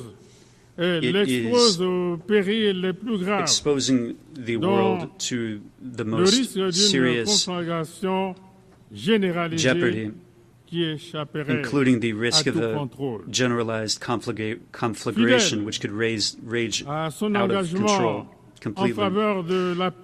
Faithful to its commitment to peace and international security, the Republic of the Congo reiterates its call for global disarmament. The time has come for all of us to invest in searching for solutions that strengthen our collective security, stability, and the prosperity of all peoples. This instead of fueling the vicious and destructive cycle of conflicts and violence. Madam President, ladies and gentlemen, in this unstable world, many people are in doubt today. Many people are asking questions. They're asking, is the United Nations still useful? Is the United Nations still good for anything? For them, I wish to respond from this high rostrum and say clearly, yes, yes, the United Nations is crucial, but provided one condition is met, namely that the United Nations succeeds in evolving in reforming itself, se rapprocher des in peuples moving closer et to the répondre people, concrètement aux défis and innombrables provided des it temps présents. responds concretely to the myriad challenges Nous ne sommes of the pas present moment. condamnés à la guerre, We are not condemned to war, au repli to retreat, et à la méfiance. and to distrust. Nous avons encore We le still choix, have the choice, celui du courage, the choice de of la courage, solidarité et solidarity, de la responsabilité. and responsibility. Alors, ensemble, unis Therefore, together, dans la diversité, united in diversity, faisons vivre let les us promesses bring to life fondatrices the de notre founding organisation, promises à of our savoir organization, la paix, la namely dignité peace, et le progrès. dignity, and progress. Ne laissons pas Let us l'histoire not allow se faire history to sans be nous. made Je without vous us. remercie. I thank you.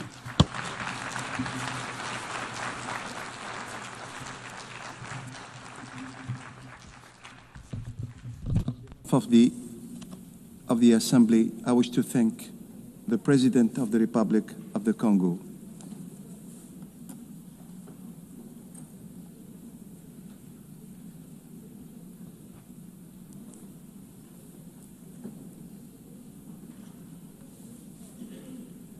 Now the Assembly will hear an address by His Excellency Andry Nirina Rojolina, President of the Republic of Madagascar. I request kindly the protocol to escort His Excellency and invite him to address the Assembly.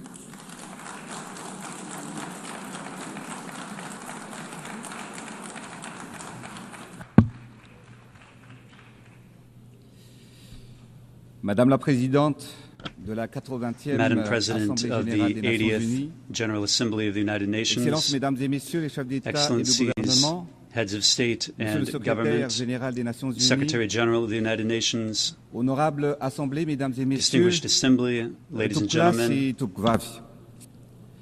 c'est avec une émotion it is with sincère sincere emotion que je représente that mon I pays represent Madagascar my country, pour notre Madagascar, Assemblée Générale au sein des Nations Unies. at our General Dans ce Assembly temple at the United du Nations, multilatérisme, in this temple of notre mission multilateralism, which is our common Nous home. célébrons cette année We are celebrating this year les 80 ans the de 80th notre year organisation. anniversary of our organization. 80 ans, 80 years. 80 ans à 80 maintenir la years flamme de of l'unité, keeping the à instaurer flame la paix burning, the flame pour of bâtir unity, un monde of juste establishing et peace to solidaire. craft a fair 80 world ans with de solidarity. l'ONU représentent 80 une years of the étape United Nations et non pas is a un stage aboutissement. rather than an Et c'est ending ici, point. en ce lieu And here, symbolique, in this symbolic à l'Assemblée place, Générale des Nations at the Unies, General Assembly of the United Nations, que nous discutons, it is here that proposons we are et discussing, décidons proposing, and des deciding grandes orientations on pour un the monde main pacifique guiding et lines prospère. for a peaceful and Et c'est prosperous ici world. And que it nous is here cherchons et that trouvons des we solutions are looking aux for conflits and finding solutions to réponses aux conflicts, crises. and we're C'est finding ici même an answer to que nous traçons le crises. chemin It is here in this de very notre place avenir that we are sketching commun. out the path of our common future. Permettez-moi tout d'abord d'adresser Allow me to mes extend chaleureuses my félicitations à warm Madame congratulations to Ms. Annalena Annalena Baerbock pour son for élection her en election tant que présidente as de president cette 80e of this Assemblée 80th General Générale. Assembly. Madame la Présidente, Madam President, je vous souhaite I wish plein to wish succès you every success dans l'exercice de votre mandat. as you implement your Soyez mandate. assurés Rest du assured plein soutien that you de will have the full Madagascar support of dans Madagascar l'accomplissement de as votre you mission. carry Je out your voudrais mission. également saluer le secrétaire I also général des wish Nations to Unies, hail the Secretary General dont of the United l'engagement et le Nations, leadership whose nous commitment rappellent and notre leadership mission, remind qui us est de of our placer mission, l'humain which is to au put cœur de human nos actions. beings at the heart Mesdames et of messieurs, all of our actions. l'ONU Ladies and a gentlemen, toujours the porté UN un has idéal, always conveyed an celui de ideal, bâtir ensemble that of un monde de forging paix, a world de justice together, a et world of d'espérance. peace, justice, and Le thème hope. choisi cette The année, topic chosen this mieux year, ensemble, better together, 80 ans et plus 80 years pour la paix, and more le for développement peace, development, et les droits humains and et les human droits de rights, l'homme, nous rappelle que depuis reminds plusieurs us décennies, that for several les decades, Nations Unies the rassemblent United les peuples et les Nations nations has been bringing pour people promouvoir and la nations paix, together to promote favoriser peace, le développement foster et défendre development, les droits humains. and protect human rights. Aujourd'hui, Today, more than ever, we must reaffirm our collective commitment to build a future of solidarity to overcome challenges, because by pooling our efforts, we can transform the hopes of humanity into reality for everyone. This theme gets to the heart of our priorities. And this is why, since the proclamation of our independence 65 years ago, Madagascar joined the United Nations. This shows my country's belief in the ideals of peace, solidarity, and cooperation among people, the ideals championed in the Charter. Today, to further strengthen this conviction and in order to ensure the continuity of the work of the United Nations in Madagascar, we are going to provide several thousand square meters of office space so as to host a hub for a larger presence of the United Nations on the territory of Madagascar. The challenges have evolved, but we have continued to appreciate the force of this heritage and the need to adapt to everyday realities. It should suffice to mention economic divides, inequality, and above all, the impacts of climate change. All of these threats imperil peace in our societies, and they require strong common measures. One of the challenges of our time is that of development, which is so much desired by our peoples. The mission of leaders is to set up the conditions needed for every citizen to contribute to national development. This requires a vision grounded in the understanding of the realities of the country by using its assets and overcoming its difficulties.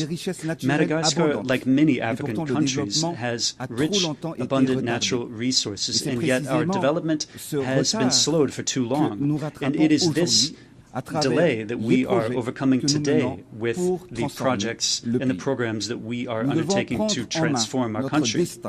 We need to seize our destiny, and we need to be the architects of historic change. We refuse to give in to fatalism, and we are committing to act with resolve and with conviction, with a spirit of inclusivity and this spirit of sharing. I am addressing you today. I'm speaking not only on behalf of Madagascar, but I'm also speaking on behalf of the continent and our organization. I am conveying to you the voice of SADC, the South African Development Community, which has 16 countries of Southern Africa in it, and I am serving as the president of this regional organization now. Our goal is to promote industrialization, the transformation of the agricultural system, and the energy transition so as to make our countries and our peoples more resilient. Clear-sighted and forward-looking, this goal shows our common ambition to strengthen our economies, to leverage our resources and ensure the well-being of our populations. It is a pact. It is a commitment. It is a roadmap of a region which wants to write its own destiny with its own hand and for its people. Today, in the world we are living in, wars are present in several forms. There are armed wars, which are visible and bloody, which destroy infrastructure, entire cities, and even claim the lives of innocent people. But there are also wars against pandemics, like against COVID-19, which we faced together. That was a global battle that cost more than 14 million people their lives. And at present, there is another form of war. There is an economic and trade war. This war is more silent, but it can be destructive because its impact can deprive millions of people of income, jobs, and future. What do all these wars have in common? Well, they kill people directly or indirectly. They make our societies more fragile, and they threaten peace and human dignity. This is why we need to remain watchful. Today, there's a subject that is at the very center of the news, which is of particular relevance for us, because among the 16 countries of SADC, that's the South African Development Community, 14 of those countries are beneficiaries of the AGOA program, the AGOA program. The AGOA program, I'll recall, is an American initiative that allows African countries preferential access to U.S. markets by fostering duty-free exports and by fostering commercial exchange. And just for the SADC region alone, this program means 358,000 direct jobs, which are currently in jeopardy. 60% of them are in the textile sector, and the rest of them are spread out among various sectors. The non-renewal of the AGOA will have serious social consequences. The employability of thousands of young people and the economic momentum of our nations will be under threat. Because today, thanks to AGOA, the countries of SADC export more than $11 billion US annually to the United States. Behind this figure, there are more than 1.7 million people that are affected. Therefore, if AGOA disappears, then that will be over 700,000 direct and indirect jobs that will be lost in the Southern African region alone. And behind every one of these jobs, there's a woman who is feeding her children. There's a young person continuing their studies, and there is a family which is maintaining hope. So AGOA, that's not only a simple trade law. It is faces, lives, entire communities that are fighting every day for their dignity. Thus, as the acting president of SADC, I want to solemnly request the renewal of AGOA so as to avoid economic and social consequences that would be disastrous. I therefore wish to sound an appeal to our American partners. Let us together choose stability, hope, and dignity. I advocate for the continuation of a sustainable partnership between the United States and the African continent. Preserving AGOA, that means preserving social peace in the countries that depend on it. It also means protecting 20 years of progress. It means guaranteeing a better future for our families and our youth. We want fair trade, we want equitable partnerships, and we want shared prosperity. We're speaking of this here in the concert of nations. We're speaking of peace and security. Thus, solidarity among nations should not only be promises, should not only be speeches, but it needs to be made manifest by commitments that guarantee the everyday lives of millions of families throughout the world. Excellencies, ladies and gentlemen, Madam President, our vision is clear: developing our country through the promotion of industrialization, producing and processing locally everything that our people need.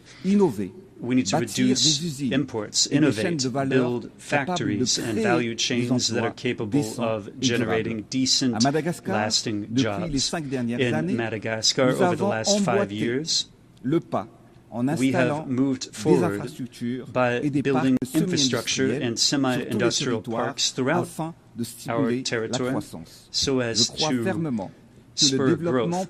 I firmly believe that development requires investment, relying on the potential of every country, its human capital, and the political will of its leaders.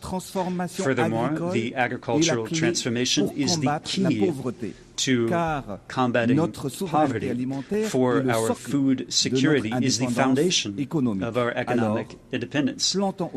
Therefore, let us plant today the seeds of prosperity sovereignty and autonomy so that tomorrow our people can feed themselves. In Madagascar, in the area of agriculture, we have supported the transformation and the sale of local products.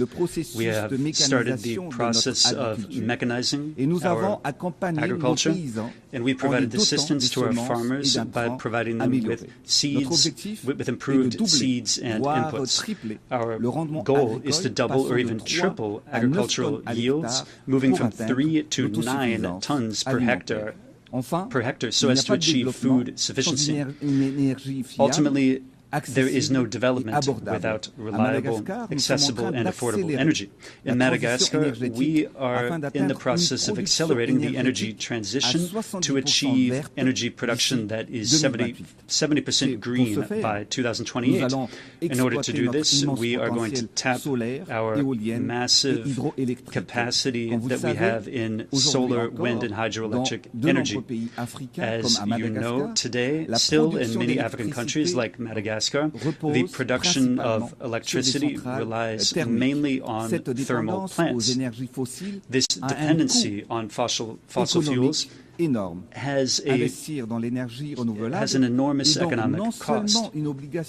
Thus, investing in renewable energies is not only an obligation, but it is a duty for a sustainable, inclusive future. In 6 years alone, the rate of access to electricity in my country moved from 24% to 40%. Major headway has been made, but we are aware that much remains to be done. We're going to further step up our efforts to increase the production of clean energy so that isolated rural populations are not left behind. In this context, the collaboration with the United Nations system is playing a crucial role by prioritizing impactful projects for rural communities. These initiatives are illustrative of the desire to build an energy future that is more equitable, sustainable, and innovative. And finally, building modern infrastructure that is an essential stage for the economic and touristic development of the country. From the east to the west, from the north to the south, Madagascar is transforming. We've started the project of building the first highway of our country that links Antananarivo to the large port in the east of the island. We've modernized transport, public transport in our capital through building cable cars and by establishing urban trains.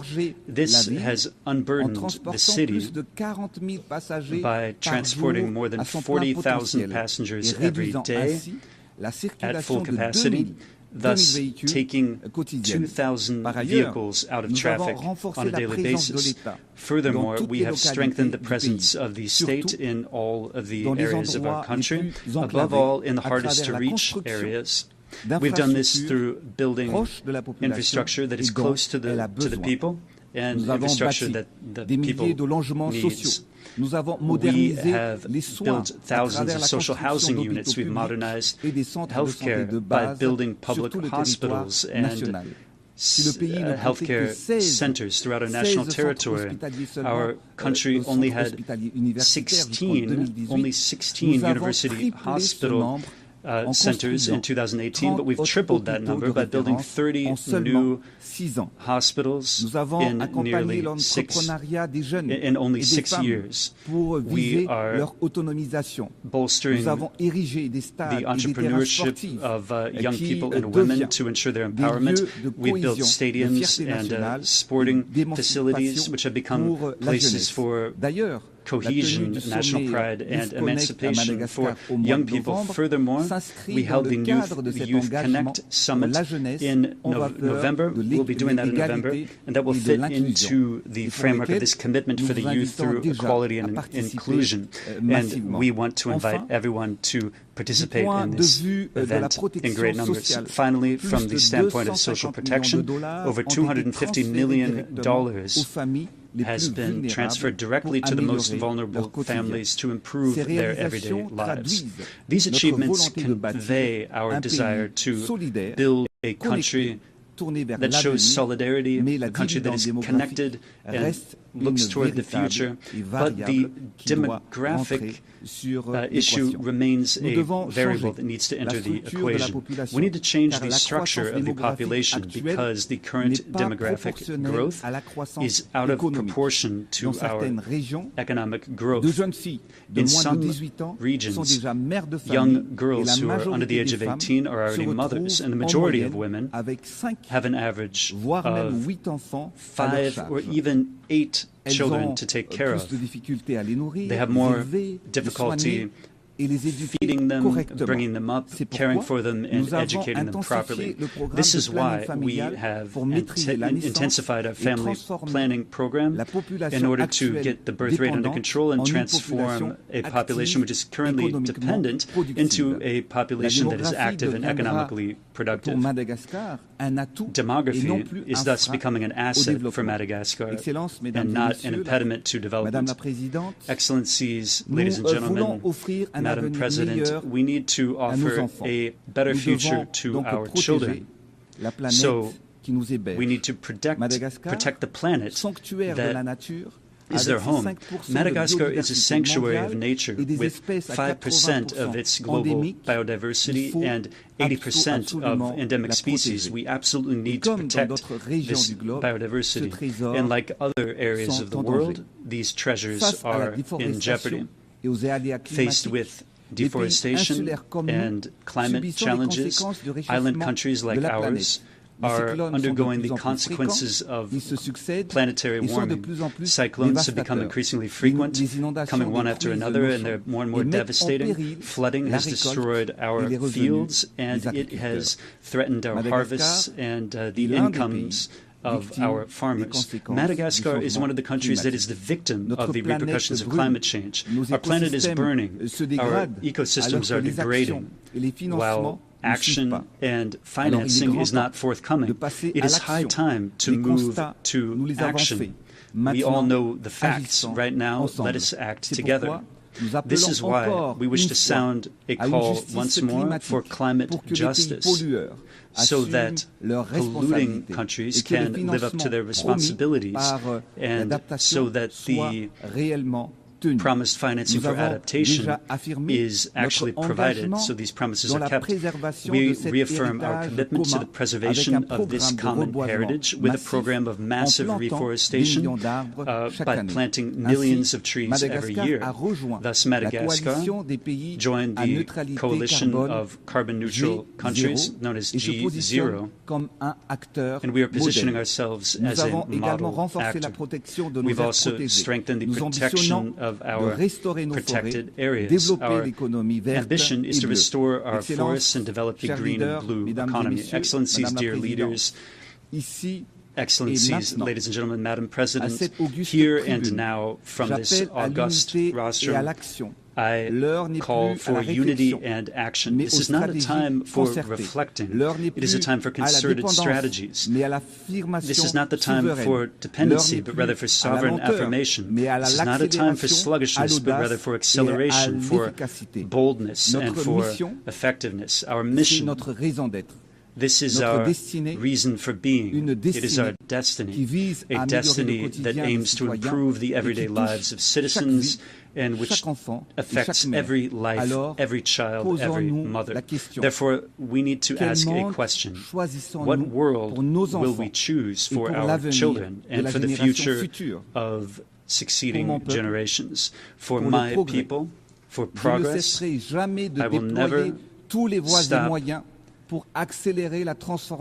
bringing to bear all the ways and means possible to accelerate the transformation of my country. We need to go farther. We need to go faster, with courage and hope. Yes, the task is huge, and the aspirations of the population are great, but we know one thing: division is not a solution. Conflicts brings rise to instability. So let's choose unity, solidarity. Let us choose to build rather than to destroy, because every child has the right to dream, and every people has the right to hope. So let's move together, united, upright together. Let's move toward the world that we want. I have a dream for my country, for Madagascar, for Southern Africa, for the African continent, and for all of the voices that are not heard very often. The dream of a future where peace always wins out over war, where development benefits every human being, where fundamental rights are never up for negotiation, and where nature is preserved as our most sacred heritage. So, yes, we will be better together for peace, for development, and for future generations. Because history has shown us that when we choose unity, we combat instability. When we cultivate solidarity, we plant the seeds of prosperity. So may the 8 next decades be marked by a global governance that is more fair, more inclusive, and more effective. Long live the United Nations, long live cooperation among peoples, and long live Madagascar. Que Dieu nous bénisse. May God Merci bless us. de votre attention. I thank you for your attention. On behalf of the Assembly, I wish to thank the President of the Republic of Madagascar. We shall now continue the general debate.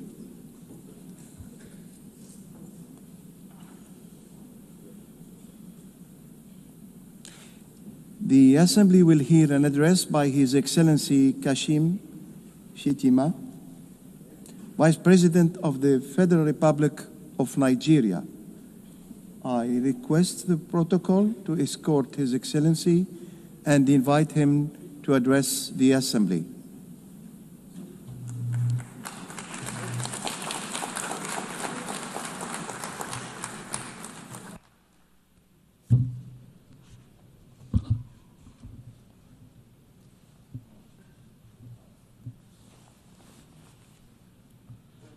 Madam President, Mr. Secretary General, Excellencies, Heads of State and Government, distinguished delegates. The chaos that shadows our world is a reminder that we cannot afford the luxury of inaction. We will have been consumed by our differences had there been no community such as this to remind us that we are one human family. Even in our darkest hours, we have refused to be broken. This community was born from the ashes of despair, a vehicle for order, and for the shared assurance that we could not afford to falter again. Our belief in this community is not a posture of moral superiority, but an undying faith in the redemption of humanity. It is, therefore, with profound humility that I stand before you today as Vice President of the Federal Republic of Nigeria on behalf of President Bola Ahmed Tinubu to renew this pledge on behalf of my country. Madam President, Nigeria joins the Committee of Nations in congratulating you on your election as the President of the General Assembly for the 88th session and assure you of our unalloyed support during your tenure. I commend your predecessor, my brother, His Excellency Philemon Yang, and the Secretary General, His Excellency Antonio Guterres, for their outstanding stewardship and unifying leadership during these extraordinary times. This anniversary must not be a sentimental retreat into nostalgia. It must be a moment of truth, a pause to measure where we have stumbled and how we might have done better in turning our values into action that meets the demands of today. We are here to deliver a world of peace and development where the respect for human rights is paramount. We must recalibrate the delicate balance between our roles as sovereign governments and our duties as collective partners to renew multilateralism in a world that has evolved far beyond what it was in 1945. The pace of change across borders is a force without pause. It manifests in the tools of technology, in the movements of information and finance, in the corrosive ideologies that wage violence and division, in the gathering storm of the climate emergency, and in the tide of irregular migration. We must own this process of change. When we speak of nuclear disarmament, the proliferation of small weapons, Security Council reform, fair access to trade and finance, and the conflicts and human suffering across the world, we must recognize the truth. These are stains on our collective humanity. For all our careful diplomatic language, the slow pace of progress on these hardy perennials of the UN General Assembly debate has led some to look away from the multilateral model. Some years ago, I noticed a shift at this gathering. Key events were beginning to take place outside this hall, and the most sought-after voices were no longer heads of state. These are indeed troubling times. Nigeria remains firmly convinced of the merits of multilateralism. But to sustain that conviction, we must show that existing structures are not set in stone. We must make real change, change that works, and change that is seen to work. If we fail, the direction of travel is already predictable. We are here to strengthen the prospects for peace, development, and human rights. Madam President, I want to make 4 points today to outline how we can do this. 1, Nigeria must have a permanent seat at the UN Security Council. This should take place. This should take place as part of a wider process of institutional reform. 2, we need urgent action to promote sovereign debt relief and access to trade and financing. 3, countries that host minerals must benefit from those minerals. And 4th, the digital divide must close. As our friend the Secretary General has said, AI must stand for Africa included. On my first point, the United Nations will recover its relevance only when it reflects the world as it is, not as it was. Nigeria's journey tells this story with clarity. When the UN was founded, we were a colony of 20 million people, absent from the tables where decisions about our fate were taken. Today, we are a sovereign nation of 236 million people, projected to be the third most populous country in the world, with one of the youngest and most dynamic populations on earth, a stabilizing force in regional security, and a consistent partner in global peacemaking. Our case for permanent seat at the Security Council is a demand for fairness, for representation, and for reform that restores credibility to the very institution upon which the hope of multilateralism rests. This is why Nigeria stands firmly behind the UN-80 initiative of the UN Secretary General and the resolution adopted by this Assembly on 18 July 2025, a bold step to reform the wider United Nations system for greater relevance, efficiency, and effectiveness in the face of unprecedented financial strain. We support the drive to rationalize structures and end the duplication of responsibilities and programs so that this institution may speak with one voice and act with greater coherence. Madam President, Africa, none of us in this world can function peacefully in isolation. This is the heavy burden of sovereignty. Sovereignty is a covenant of shared responsibility, a recognition that our survival is bound to the survival of others. To live up to this charge, we must work hand in hand with our neighbors and partners. We must follow the trails of weapons, of money, and of people. For these forces, too often driven by faceless non-state actors, ignite the fires of conflict across our region.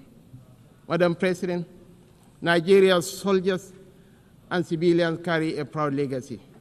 They have participated in 51 out of 60 United Nations peacekeeping operations since our independence in 1960. We have stood with our partners in Africa to resolve conflicts, and we continue that commitment today through the Multinational Joint Task Force. At home, we confront the scourge of insurgency with resolve. From this long and difficult struggle with violent extremism, one truth stands clear.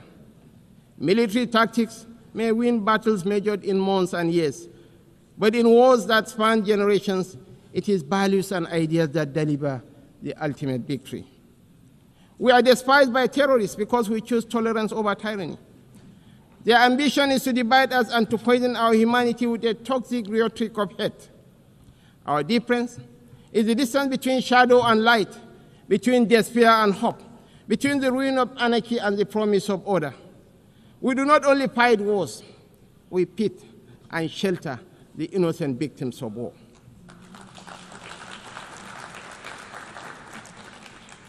This is why we are not indifferent to the devastations of our neighbors near and distant. This is why we speak of the violence and aggression visited upon innocent civilians in Gaza, the illegal attack on Qatar, and the tensions that scar the wider region. It is not only because of the culture of impunity that makes such acts intolerable, but because our own bitter experience has taught us that such violence never ends where it begins. We do not believe that the sanctity of human life should be trapped in the corridors of endless debate. That is why we say, without stuttering and without doubt, that a two-state solution remains the most dignified path to lasting peace for the people of Palestine.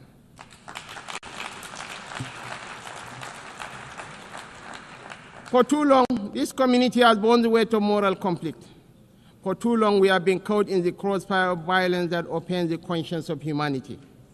We come not as partisans, but as peacemakers. We come as brothers and sisters of a shared wall, a wall that must never reduce the right to live into the currency of devious politics. The people of Palestine are not collateral damage in a civilization searching for order. They are human beings, equal in worth, entitled to the same freedoms and dignities that the rest of us take for granted. We want to make the choice crystal clear. Civilized values over fear. Civilized values over vengeance. Civilized values over bloodshed. We show the opportunities that peace brings, just as the extremists hope to drive apart rival communities and different religions. We work through multilateral platforms within the rule of law to build the consensus and support that makes this immensely difficult and dangerous task that much easier. This is how we deny our enemies the space they crave to fuel tension and despair. It is our experience that this offers the best, perhaps only hope for peace, reconciliation, and victory for the civilized values of a shared humanity. Nigeria is a diverse country, also recognizes the variable geometry of democracy in different forms and speeds. For this reason, we are working with the United Nations to strengthen democratic institutions in our region and beyond through the Regional Partnership for Democracy. Madam President, point 2. The price of peace is eternal vigilance. The increasingly difficult security outlook has prompted many member states to count the cost of the emerging world order. We in Nigeria are already familiar with so difficult choices: infrastructure renewal or defense platforms, schools or tanks. Our view is that the path to sustainable peace lies in growth and prosperity. The government has taken difficult but necessary steps to restructure our economy and remove distortions, including subsidies and currency controls that benefited the few at the expense of the many. I believe in the power of the market to transform. Our task is to enable and facilitate and to trust in the ingenuity and enterprise of the people. But the process of transition is difficult and brings unavoidable hardship. This year, we held the inaugural West African Economic Summit in Abuja to bring investors and opportunities together. The results far exceeded our expectations and are a clear indication of what innovation can deliver. It is in that same spirit of dynamic review that I invite the United Nations to re-examine the best use of scarce resources. One critical area is climate change. It is not an abstract issue about an indeterminate fate to be settled at some distant point in the future. It is not even solely an environmental issue. It is about national, regional, and international security. It is about irregular migration. Truly, this is an everyone issue. We are all stakeholders, and we are all beneficiaries of the best outcomes. Madam President, this is why relevant ministers have been instructed to work with the UN to make the best use of climate funds. We believe there are huge shared dividends to accrue from increased support for education, for resilient housing, for access to technology and financing, to allow vulnerable communities to thrive, to become part of solutions rather than problems. Nigeria and Africa have made significant strides in recent years to put our affairs in order. We can take that progress to the next level, a level that presents new opportunities for trade, investment, and profit, if we can assess reforms to strengthen the international financial architecture. We need urgent action to promote debt relief, not as an act of charity, but as a clear path to the peace and prosperity that benefits us all.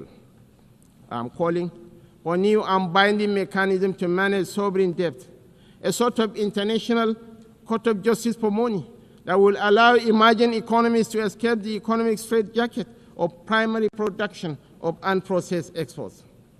It has been over 4 decades since the Lagos Plan of Action outlined a route away from debt and dependence that highlighted opportunities that today should still be explored for local added value for processing and manufacturing in everything from agriculture to solid minerals and petrochemicals.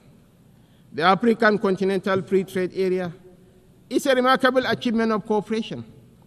We remain fully committed to the achievement of the SDGs and are convinced that this can be best delivered by focusing principally on our primary mission of growth and prosperity. Madam President, on our third point, we welcome steps to move towards peace in the Democratic Republic of Congo. We agree that international investment and engagement offer a way out of the cycle of decay and violence.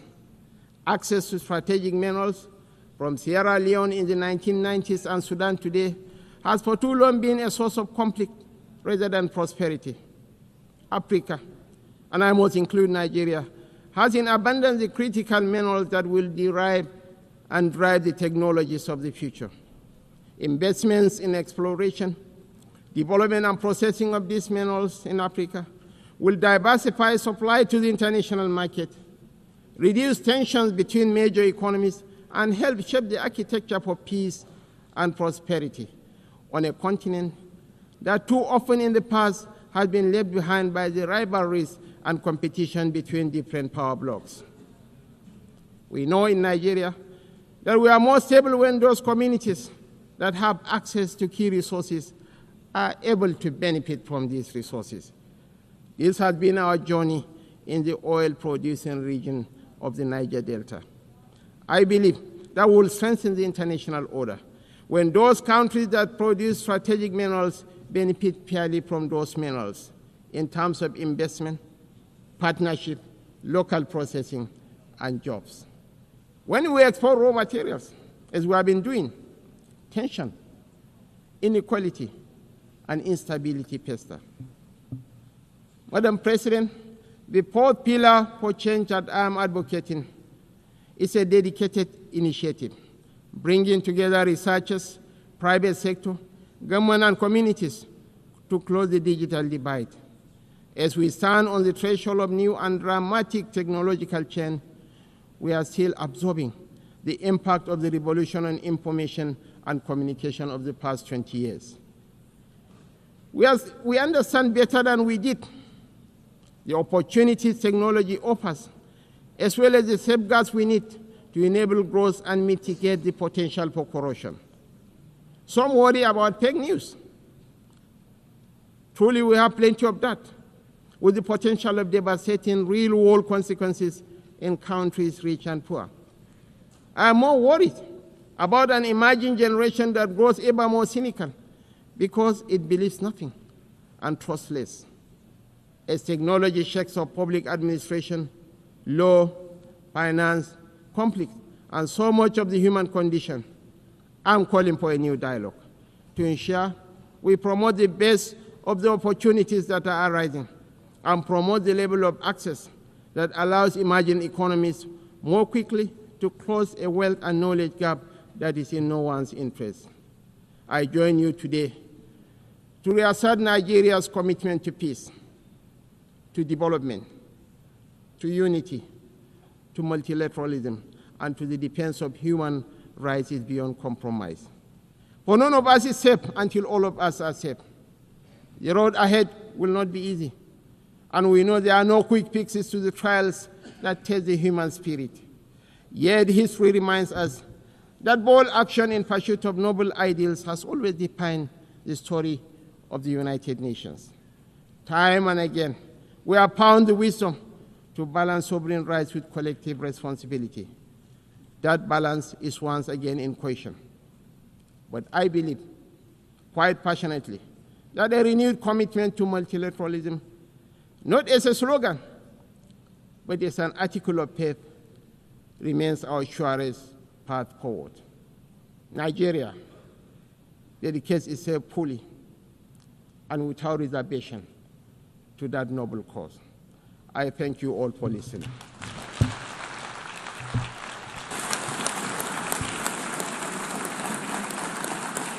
On behalf of the Assembly, I wish to thank the Vice President of the Federal Republic of Nigeria.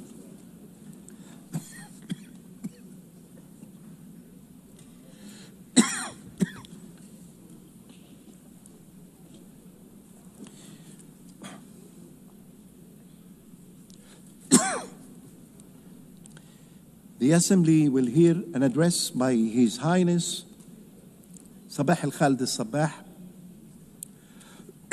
Crown Prince of the State of Kuwait.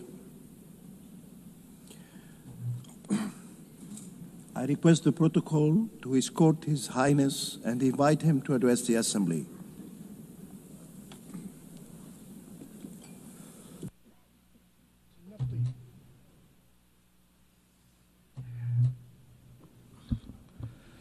بسم الله الرحمن الرحيم. In the name of God, most compassionate, most merciful, Your Excellency, Madam President Annalena Baerbock, President of the General Assembly, Your Excellency, Mr. Antonio Guterres, UN Secretary General, Your Excellencies, Your Majesties, heads of delegations, distinguished ladies and gentlemen, may the peace of God be upon you.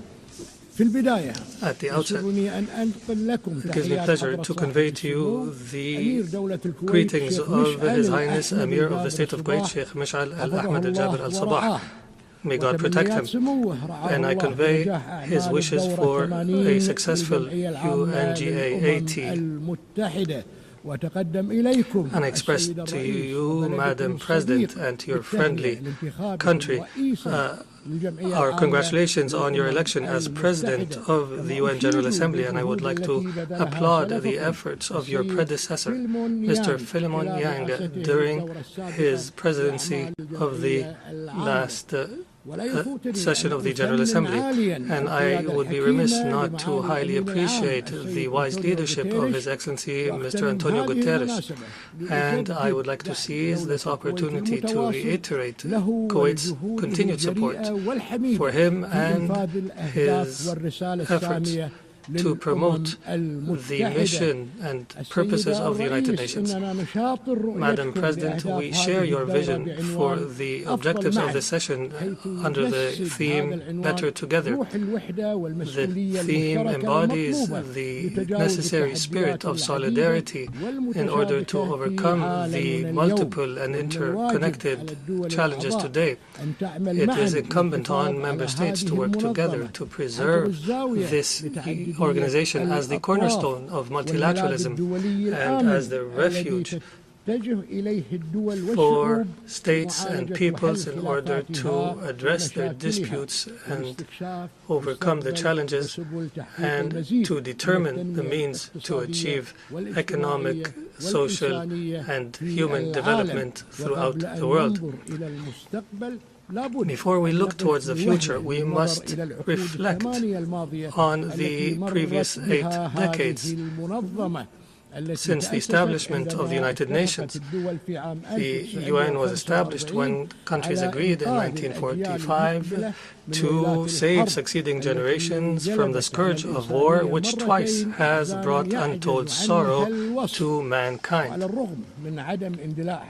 While we have not seen a third world war since the establishment of the UN, we did witness, and especially lately, an incapacity to address the political challenges and security, climate, human and health-related challenges as necessary. In addition, we must heed the lessons of our shared failures in the context of this organization. We must draw the lessons as states and governments and peoples to realize the best means for non-recurrence of our mistakes and to grant our future generations a safer world. Madam President, there are multiple successes of this organization that we cannot forget. I recall here gratefully some of the most prominent success stories of the United Nations and of the Security Council in particular, when the world 35 years ago stood in solidarity with the state of Kuwait and in support of truth, justice and the rule of law. On the 27th of September 1990, the late Emir of Kuwait, Sheikh Jabir al-Ahmad al-Jabir al-Sabah, stood here at this podium carrying a message from a people who have loved peace and worked for peace and who have endured invasion. And the audience in this hall expressed their support for this people, this peace-loving people of Kuwait and the Kuwaiti people's just cause. And this message of support remains in the hearts of every Kuwaiti citizen today, as well as the efforts to liberate Kuwait from a brutal invasion. The Security Council at the time demonstrated its ability to discharge its mandate for the maintenance of international peace and security. It demonstrated a successful model and succeeded in discharging its duties and adopted a historical resolution to take all means necessary to liberate Kuwait. And this action by the Security Council remains forever remembered in the hearts of the Kuwaiti people. The Security Council at the time embodied an excellent example in achieving justice and peace. And we would be remiss here not to remind the continued human issue that concerns every Kuwaiti, which is the whereabouts and the fate of the missing persons, some of whom have returned to their Lord as a result of the injustice they suffered, and continue to be remembered by the state of Kuwait. After 3 decades, this multi-dimensional issue, dimensions including human and social and political, requires good faith and determination to be successfully addressed and requires close follow-up from the Security Council. We hope to heal the wounds of the family members of the missing persons who continue to grieve over their loved ones, and they hope to bury their loved ones in their homeland. In this regard, we welcome the adoption of the Security Council of Resolution 2792 this year, which has provided for the appointment of a high-level UN representative to follow up the issue accordingly. And as a result of the consequences of this issue, this representative's mandate must be used to close these outstanding issues in a manner that aligns with the legitimate aspirations of the state of Kuwait and the international community. This is a matter that will undoubtedly contribute to enhancing the cooperation between the state of Kuwait and the brotherly nation of the Republic of Iraq. Madam President, the Secretary General has launched the UNAT initiative, which aligns with the reform efforts pursued by the United Nations to enhance its effectiveness and efficiency, to make it more fit for purpose and more fit for overcoming the challenges. And when addressing reforms in multilateralism, we must prioritize Security Council reform. We are firmly convinced that there is a dire need to reform the Security Council in a manner that enshrines justice, transparency, and credibility, and the non-selectivity, in order for the Security Council to become more capable of addressing contemporary threats, and so that its composition more accurately reflects the world we live in today. Madam President, Kuwait is honored to preside over the current 45th session of the Supreme Council of the Gulf Cooperation Council. Throughout time, the GCC has proven that it is a major pillar for stability and prosperity in our region. My country continues, through its presidency of the Supreme Council, to promote our joint efforts in the GCC and our strategic relationship with regional and international organizations. And we take pride in our efforts on behalf of our brothers and sisters in adopting the resolution related to the cooperation between the GCC and the United Nations. We look forward to the initiatives that will be taken in different spheres. We people of the Gulf do not know the impossible, and we will navigate towards the future with strong hearts and determination, believing in our joint destiny. Madam President, our region has witnessed lately a dangerous military escalation and an expansion of conflict, and we have repeatedly warned against this in the past and warned against its consequences for the region, and we condemn in the strongest of terms in this regard the brutal Israeli aggression against Qatar.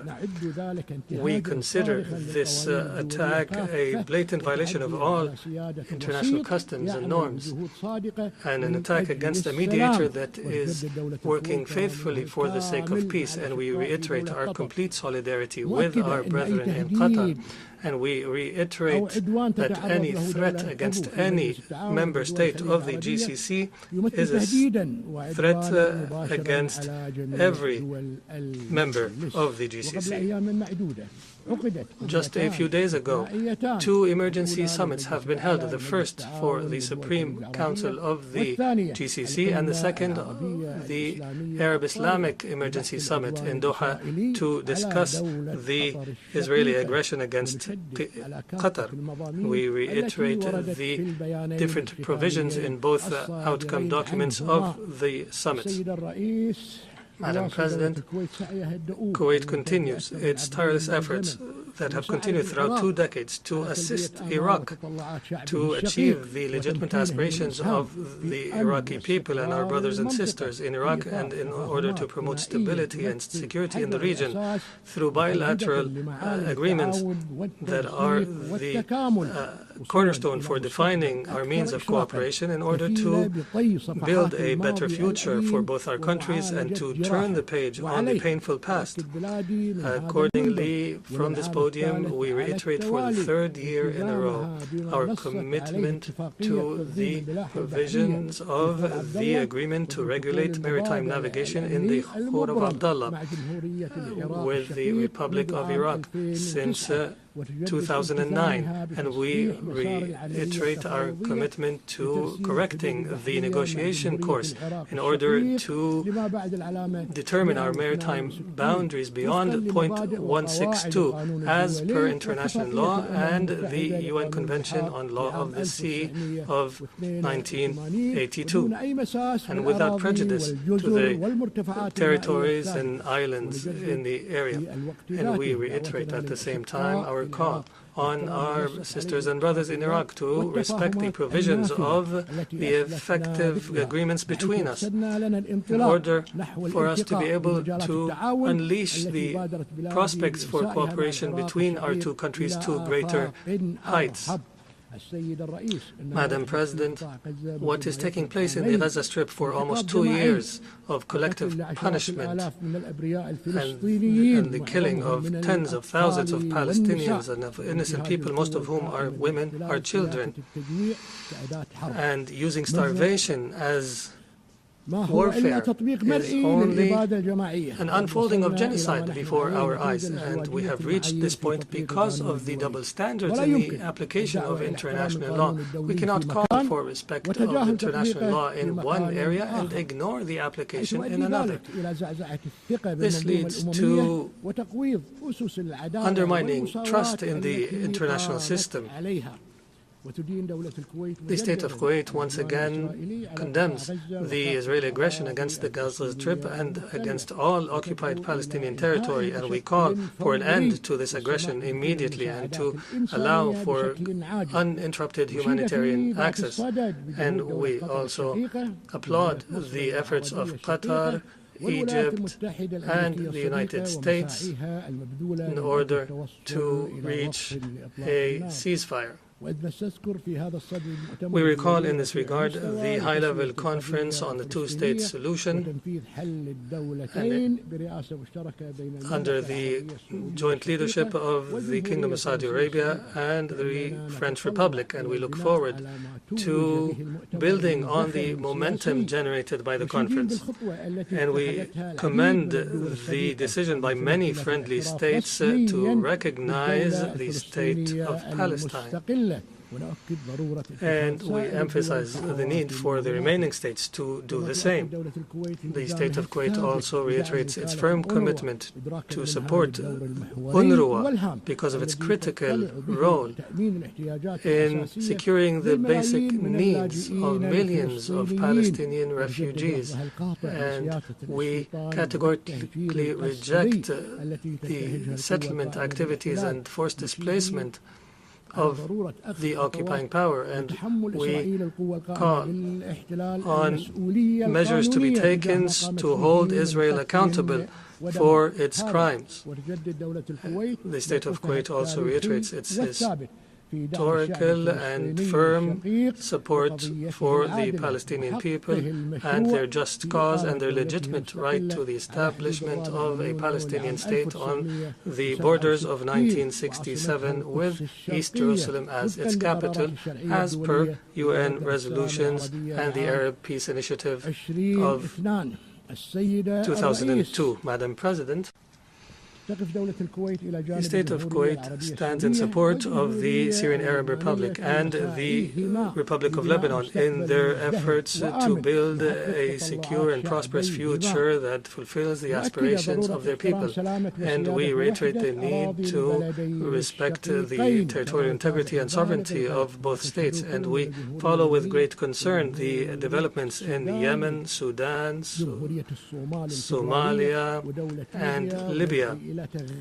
And we call on our brothers and sisters to prioritize wisdom and dialogue in order to settle the disputes in accordance with international law, in order to preserve the sovereignty and the unity, independence, and territorial integrity of these states. And based on our commitment to good neighborliness, we reiterate once again our call on the Islamic Republic of Iran to initiate a serious path to build for confidence-building measures, and we believe that creating the conducive environment for negotiations will contribute to resolving the nuclear program and all other outstanding issues. Madam President, we in Kuwait, as a result of our people's determination, continue confidently towards the future as per Kuwait Vision 2035, which aims to establish Kuwait as a financial and trade hub in the region. Similarly, and in parallel, we work to achieve the Sustainable Development Goals, drawing inspiration from the ancestors in their dedication throughout succeeding generations in order to build a safe and prosperous nation. And we reiterate at the same time the important role of Kuwaiti women and Kuwaiti youth in the different areas, and we applaud their contributions on the path towards development and prosperity. Now that only 5 years remain until 2030, we emphasize the need to continue our efforts so that we can achieve these noble goals and to leave no one behind. And based on our experience and our knowledge of the experiences of developing states, we have committed to international development, and the Kuwaiti Fund for Arab Economic Development, since its establishment in 1961, has provided support for development projects in 107 states. And we reiterate our support for global development and our continued efforts to deliver humanitarian assistance throughout the world without discrimination or politicization or conditions. In conclusion, Madam President, the state of Kuwait was and continues to be, as you have known Kuwait throughout time, a strong supporter of the United Nations and its noble efforts in the different parts of the world.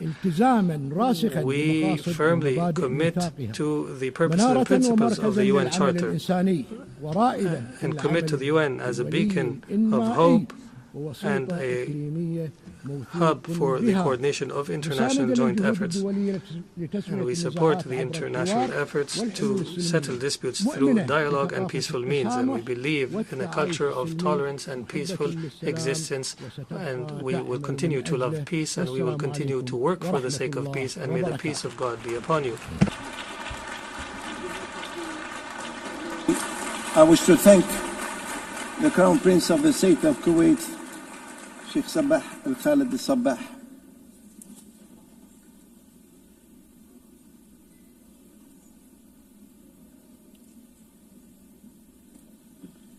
Now the Assembly will hear an address by His Excellency Anthony Albanese, Prime Minister of the Commonwealth of Australia, and I request the protocol to escort His Excellency and invite him to address the Assembly.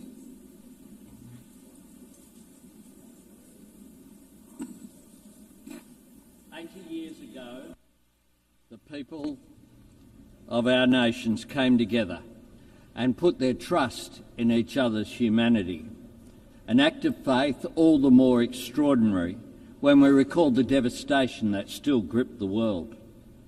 Yet, out of the grief and ruin of war, that generation found the courage, the wisdom and the compassion to work together for a better peace, to build a world governed by rights and rules, not fear or force, where the sovereignty of every nation is respected, the essential dignity and equality of every man, woman and child upheld, and where the shared mission and purpose of the United Nations is not merely to contain the threat of war, it is to create the conditions for peace, to provide a framework for settling our disputes, to foster the dialogue that enables us to manage our differences and deepen our understanding, and to nourish the opportunity, build the prosperity and deliver the economic justice on which true and enduring security always depends.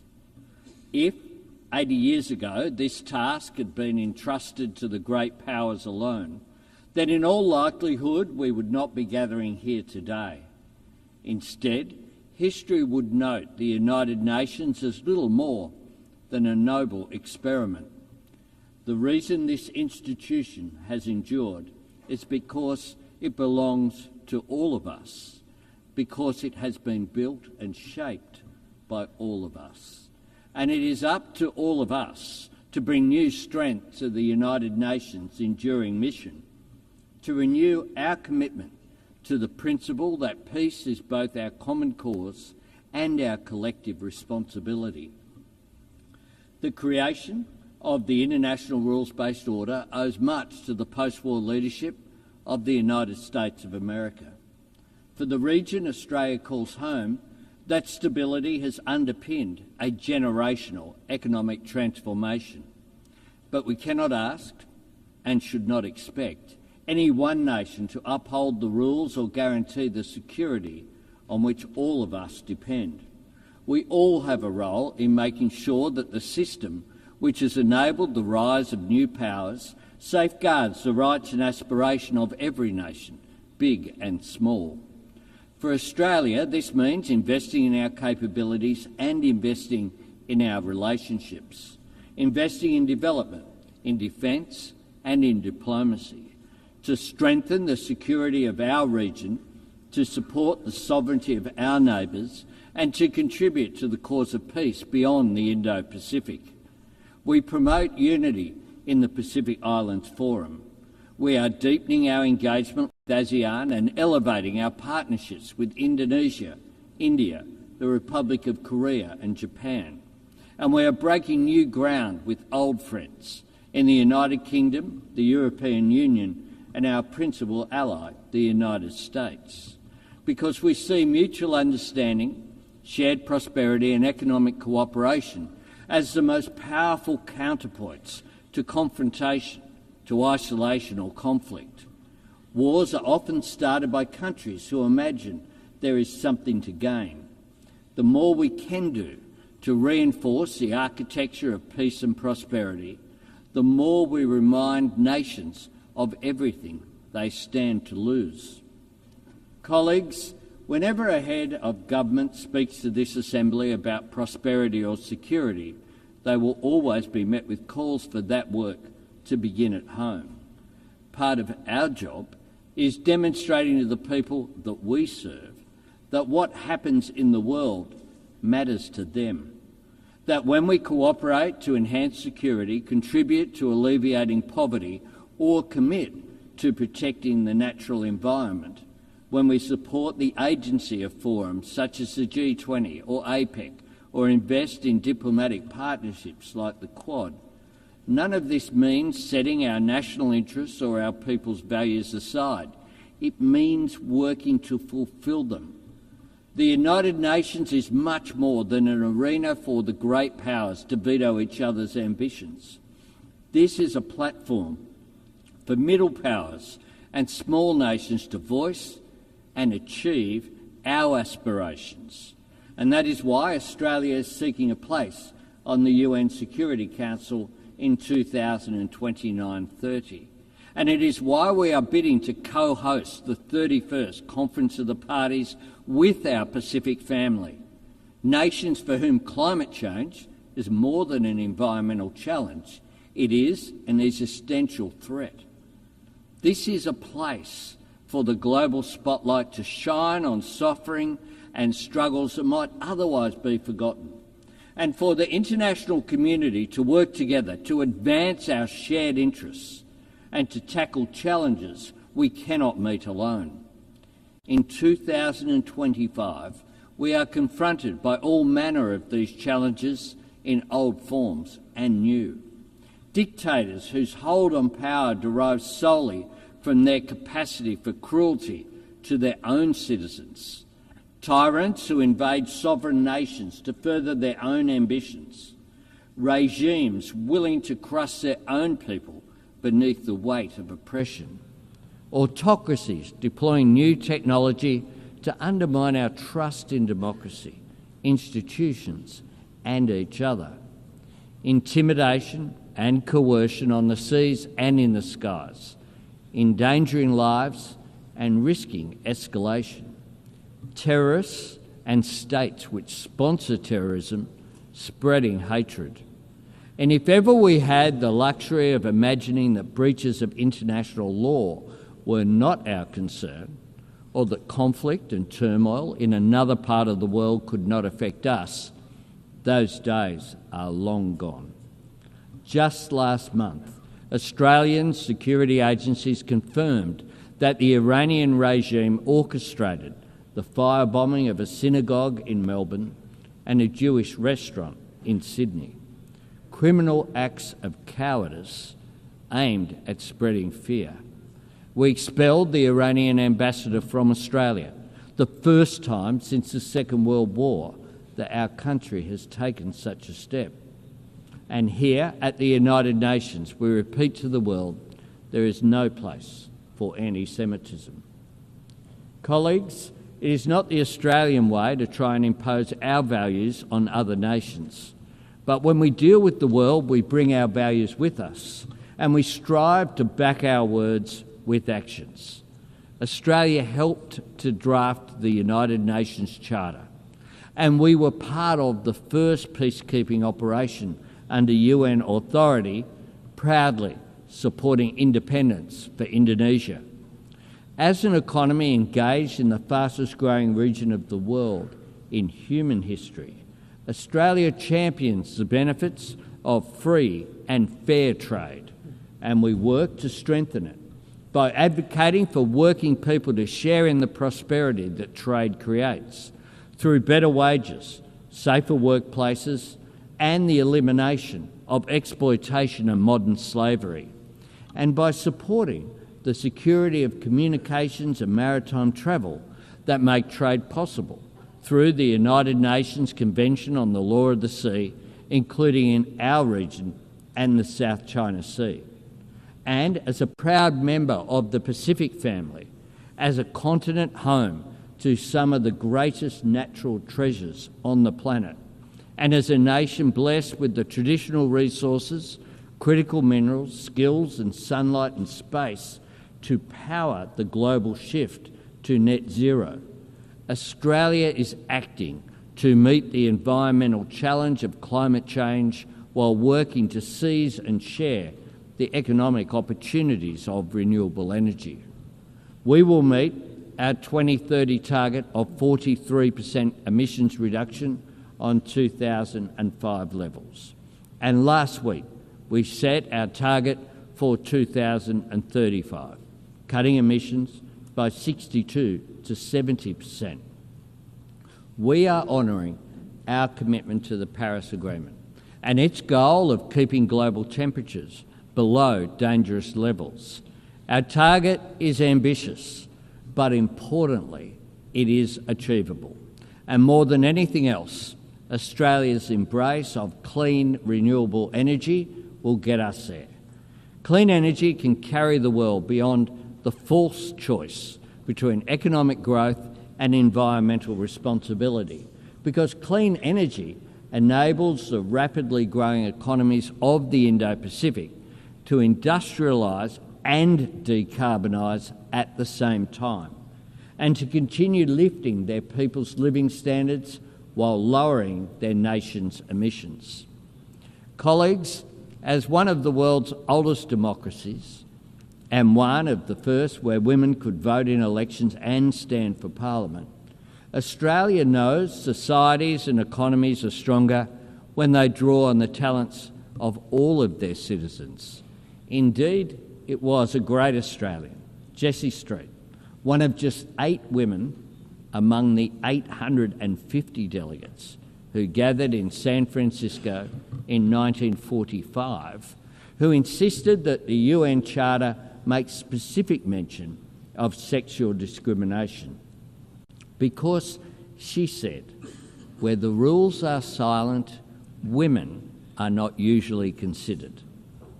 That is why Australia proudly works to promote education, economic opportunity and empowerment for women and girls around the world.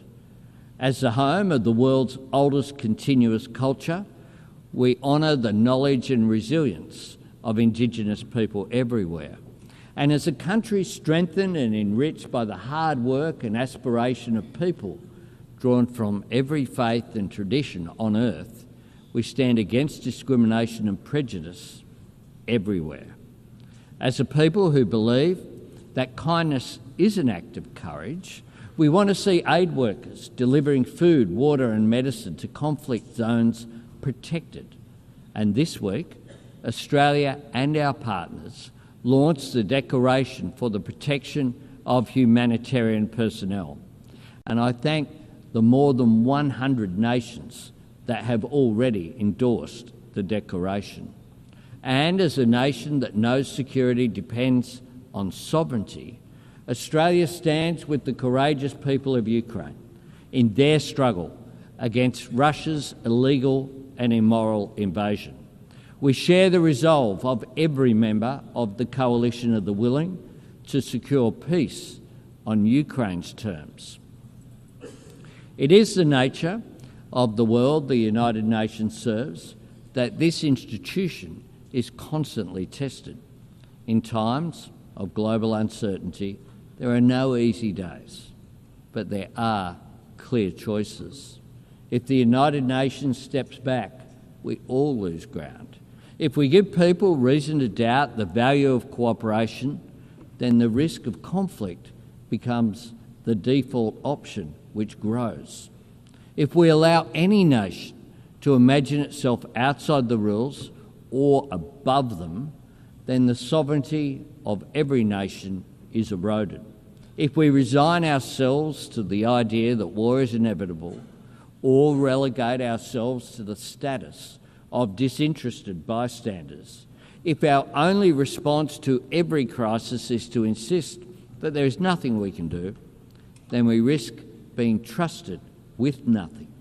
We risk a world where dialogue and diplomacy are viewed as a dead end, rather than the vital road to understanding, where cooperation to meet new challenges facing humanity yields to old differences of race or faith or ethnicity, and where people beset by conflict, poverty or inequality come to look on this assembly as little more than a final resting place for good intentions.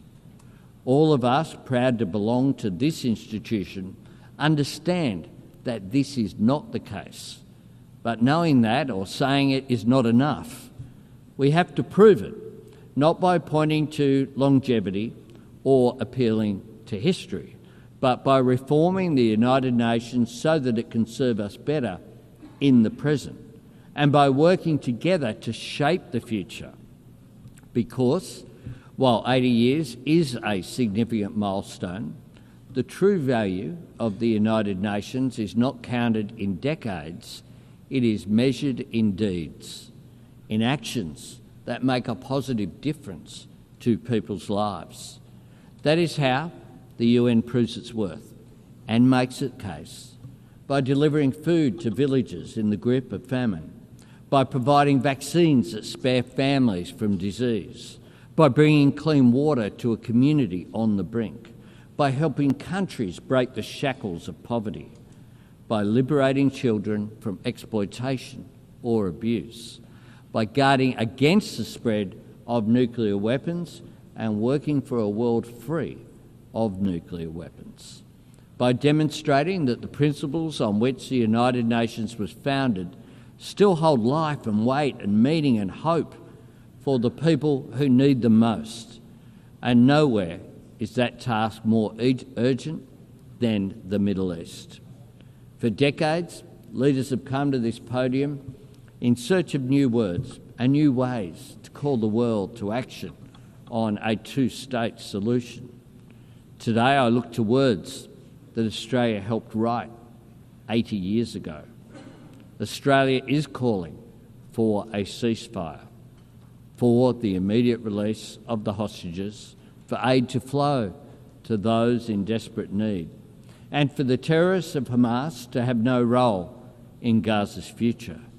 And this week, Australia recognised the state of Palestine because, to quote from the Charter, that forms the very foundations of this institution and reflects the very best of its idealism, we are determined, quote, to save succeeding generations from the scourge of war, to reaffirm faith in fundamental human rights, to promote social progress and better standards of life in larger freedom, and for these ends, to practice tolerance and live together in peace with one another as good neighbours. That was right 80 years ago and it's right today. Every nation that takes a seat in this room has put its name to those principles. Peacekeepers and aid workers from all over the world have risked and lost their lives in the service of those ideals. So we must ask ourselves, when can those words hold meaning if not now? Where can those words apply if they do not apply to the Middle East? And what can we, the members of the United Nations, say we stand for if we cannot say we stand for this? There is a moment of opportunity here. Let us seize it. Colleagues, in the early days of this Assembly, Papua New Guinea was considered an Australian territory. And last week, that proud nation celebrated the 50th anniversary of its independence. And soon, Australia's nearest neighbour will become our newest ally. Times change, nations and regions change with them, but the ideals and imperatives that built this place are timeless. More than ever, we must trust in each other's humanity. More than ever, we must choose to succeed together rather than risk failing alone. More than ever, we must work to see the promises of this place deliver real progress for the people that we serve. More than ever, we must work to build a future true to the United Nations' noble purpose and worthy of our people's greatest qualities. We all have a part to play, and Australia, just as we always have, will always play our part. I thank you very much.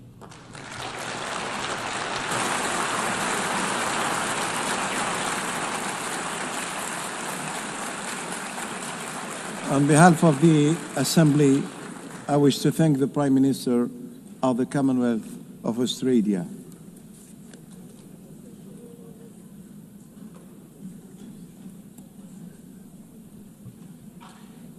The Assembly will hear now an address by Her Excellency Giorgia Meloni, President of the Council of Ministers of the Republic of Italy. I request the protocol to escort Her Excellency and invite her to address the Assembly.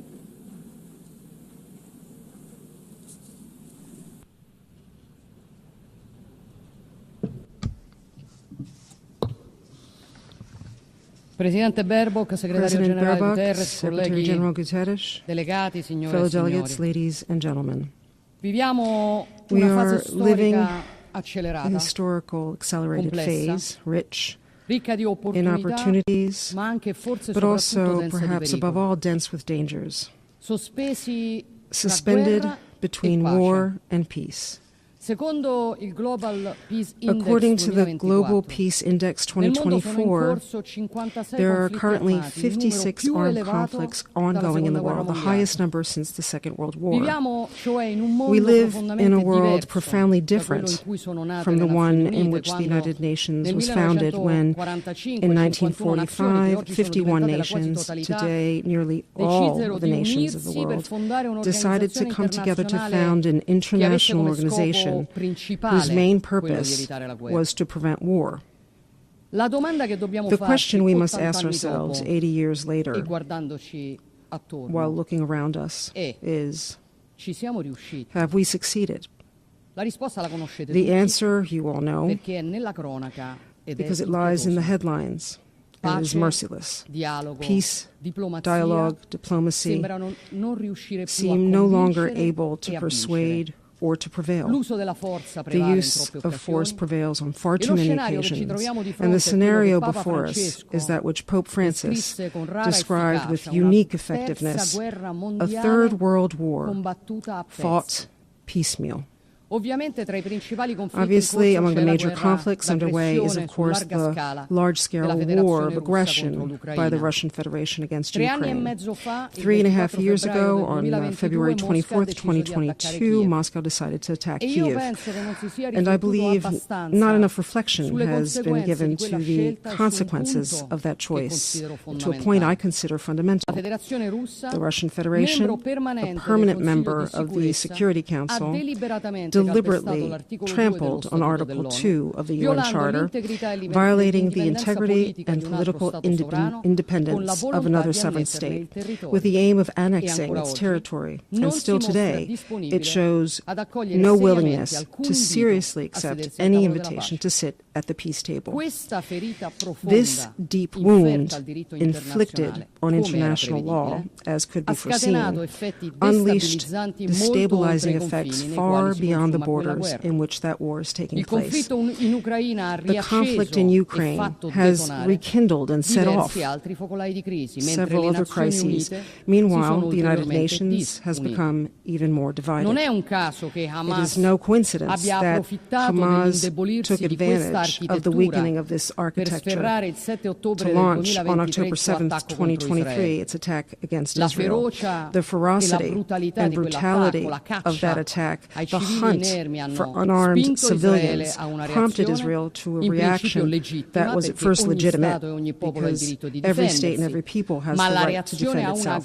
But the response to aggression must always respect the principle of proportionality. This applies to individuals and all the more so to states. And Israel has exceeded that limit with a large-scale war disproportionately involving the Palestinian civilian population. And it is in crossing this limit that the Jewish state has ended up violating humanitarian norms, causing a massacre among civilians. This choice, which Italy has repeatedly deemed unacceptable, will lead us to vote in favor of some of the sanctions proposed by the European Commission against Israel. But we do not side with those who heap all the blame for what is happening in Gaza and Israel, because it was Hamas that unleashed the war. It is Hamas that could end the suffering of Palestinians by immediately releasing all the hostages. It is Hamas that seems intent on thriving on the suffering of the people it claims to represent. Israel must free itself from the trap of this war. It must do so for the history of the Jewish people, for its democracy, for the innocent, and for the universal values of the free world of which it is part. And to end the war, concrete solutions are needed. Peace is not built only with appeals or with ideological proclamations embraced with enthusiasm by those who in truth do not want peace. Peace is built with patience, with courage, with reasonableness. The children of Gaza, like those Italy is proudly receiving and treating in its hospitals, are asking for answers that can improve their condition. And to that we are committed. Italy is and will be there for anyone willing to work on a serious plan for the release of hostages, a permanent ceasefire, the exclusion of Hamas from any governance dynamic in Palestine, the gradual withdrawal of Israel from Gaza, and the involvement of the international community in managing the subsequent phase of the ceasefire, leading to the realization of the two-state perspective. In this regard, we consider very interesting the proposals that the President of the United States has discussed recently with Arab countries, and we are ready to lend a hand. We believe that Israel has no right to prevent the future creation of a Palestinian state, nor to build new settlements in the West Bank to that end. For this reason, we have signed the New York Declaration on the two-state solution. This is Italy's historic position on the Palestinian question, and it has never changed. At the same time, we believe that the recognition of Palestine must have two indispensable preconditions: the release of all Israeli hostages and Hamas's renunciation of any role in the government of Palestine. For those who unleash the conflict cannot be rewarded. renewed. And thus we return to the starting point, the rules, the force of law in Ukraine, in the Middle East, in every scenario where war dominates and reason seems lost. There's no escaping, colleagues, the most important question, which is the reason we're all here together today, is the United Nations architecture we built 80 years ago up to task in the face of the challenges we are facing today? It is not. And multilateralism, dialogue, and diplomacy without institutions that function as they should are only empty words. We must recognize our limits. We must recognize that a profound reform of the United Nations is necessary and urgent, not an ideological reform, but a pragmatic, realistic one that respects the sovereignty of nations and opens to shared solutions. We need an agile, efficient institution able to respond quickly to crises, transparent in its mission and costs, capable of minimizing bureaucracy, waste, duplications. What we call the glass palace must be truly a house of glass. The reform Italy has in mind, starting with the Security Council, must respect the principles of equality, democracy, representativeness, and accountability. We do not need new hierarchies nor new permanent seats, simply because they would not solve the decision-making paralysis that has undermined the credibility of this institution. We are open to discussing reform without any prejudice, including on the basis of proposals already advanced by the Uniting Successes Group. But we want a reform that serves to represent everyone better, not to give more representation to just a few. But to be effective, it is not only institutions we must reform, because we're facing a change of era, and this requires a profound revision of all the tools we have to regulate relations among nations and defend the rights of people, including international conventions. I'm thinking, for example, of conventions regulating migration and asylum. These are rules enshrined in an era when mass regular immigration did not exist, nor did human trafficking. Conventions that are no longer current and which, when interpreted ideologically and one-sidedly by politicized judiciaries, they end up trampling on the law instead of upholding it. Together with other European states, we've raised this issue and intend to pursue it not to lower the level of guarantees, but to build a system that keeps pace with the times, capable of protecting fundamental human rights while safeguarding the sacrosanct prerogative of every nation to protect its citizens and its borders, exercise sovereignty, and govern migration, which impacts citizens, particularly the most vulnerable. The international community must unite in combating human trafficking. The United Nations, like other international institutions such as the European Union, cannot look the other way or protect, in the end, criminals in the name of presumed civil rights. Likewise, the United Nations cannot hypocritically consider some human rights less worthy of protection than others. I am thinking above all of the denied value of religious freedom and of the tens of millions of people worldwide, largely Christians, persecuted, massacred in the name of their faith. We also need a new model of cooperation among nations, but building it requires humility, awareness, and trust in the counterpart before us. Italy is seeking to do its part in this as well, above all with the Mattei Plan for Africa. In the last 3 years, we have launched our cooperation plan with Africa and extended its reach to 14 nations. We have built collaborations with the United Nations, the European Union and its Global Gateway, the G7, the African Union, and the African Development Bank, international financial institutions, as well as several bilateral partners such as the United Arab Emirates, whom I wish to thank. This complementarity has earned us, last July, the honor of co-organizing with Ethiopia the 3rd UN Food System Summit, the responsibility of being an active part of the major infrastructure project of the Lobito corridor between Angola and Zambia, the opportunity to build public-private partnerships that attract investment and deliver concrete results. As is happening in Algeria, where we will reclaim over 36,000 hectares of desert for cultivation, benefiting over 600,000 people, as is happening with the opening of the AI Hub for Sustainable Development, involving hundreds of African startups in the development of artificial intelligence, and as is happening with the extension of the Blue Raman cable to East Africa, linking India to European economies via the Middle East and the Mediterranean. We, unlike other actors, have no ulterior motives in Africa.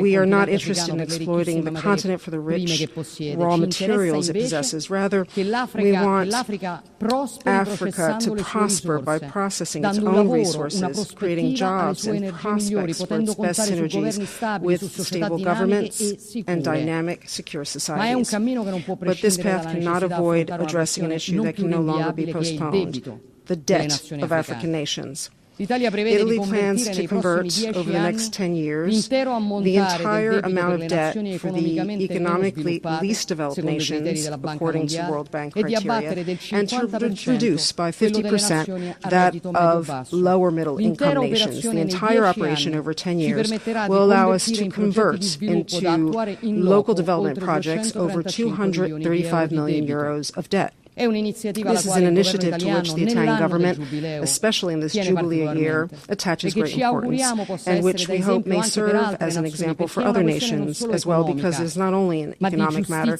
but one of justice, of dignity, and of the future. Dear colleagues, 30 years of blind faith globalization have ended. Its aftershocks were underestimated, and today we face unexpected consequences, which were not truly unexpected, grave in their impact on citizens, families, and businesses. Things have not gone well, contrary to promises made. And let me give you some more news. Things could get much worse if we do not halt the artificial creation of unsustainable production models, such as the green plans that in Europe and across the West are leading to deindustrialization far sooner than decarbonization, the conversion of entire production sectors on the basis of theories that ignore the needs and the economic capacities of people has been a colossal mistake, causing suffering among the most vulnerable social classes and dragging the middle class downward, imposing irrational consumption choices. Unsustainable environmentalism has nearly destroyed the automobile sector in Europe, created problems in the United States, caused job losses, burdened competitiveness, and depleted knowledge. And most paradoxically, it has not improved the overall health of our planet.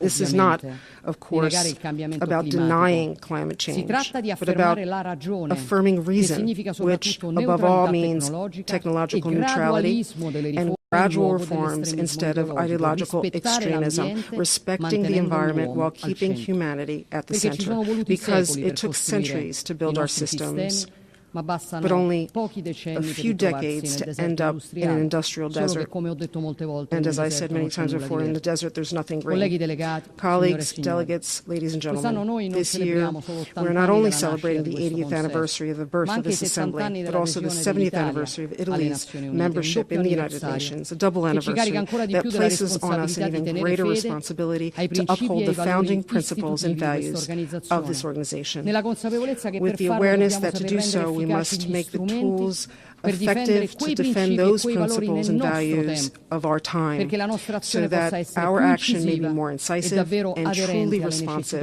to the needs of our societies. The choice that we have is simple. Either leave everything as it is, or take refuge in what is easy, or show our citizens that we will not waste the historic opportunity which this time, with its multiple challenges, has handed us to build a fairer and safer world. Because as St. Francis, the most Italian of saints, who gave his name to the city where this organization was born, said, "Difficult battles are reserved only for those who have exemplary courage." It is time, I believe, to show that courage. Thank you.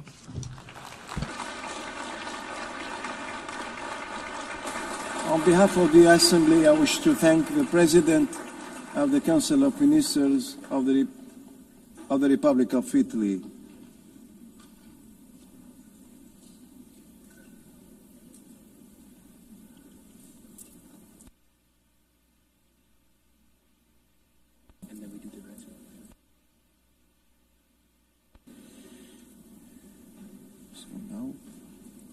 Peter. I now give the floor to His Excellency Peter Szijjártó, Minister of Foreign Affairs and Trade of Hungary.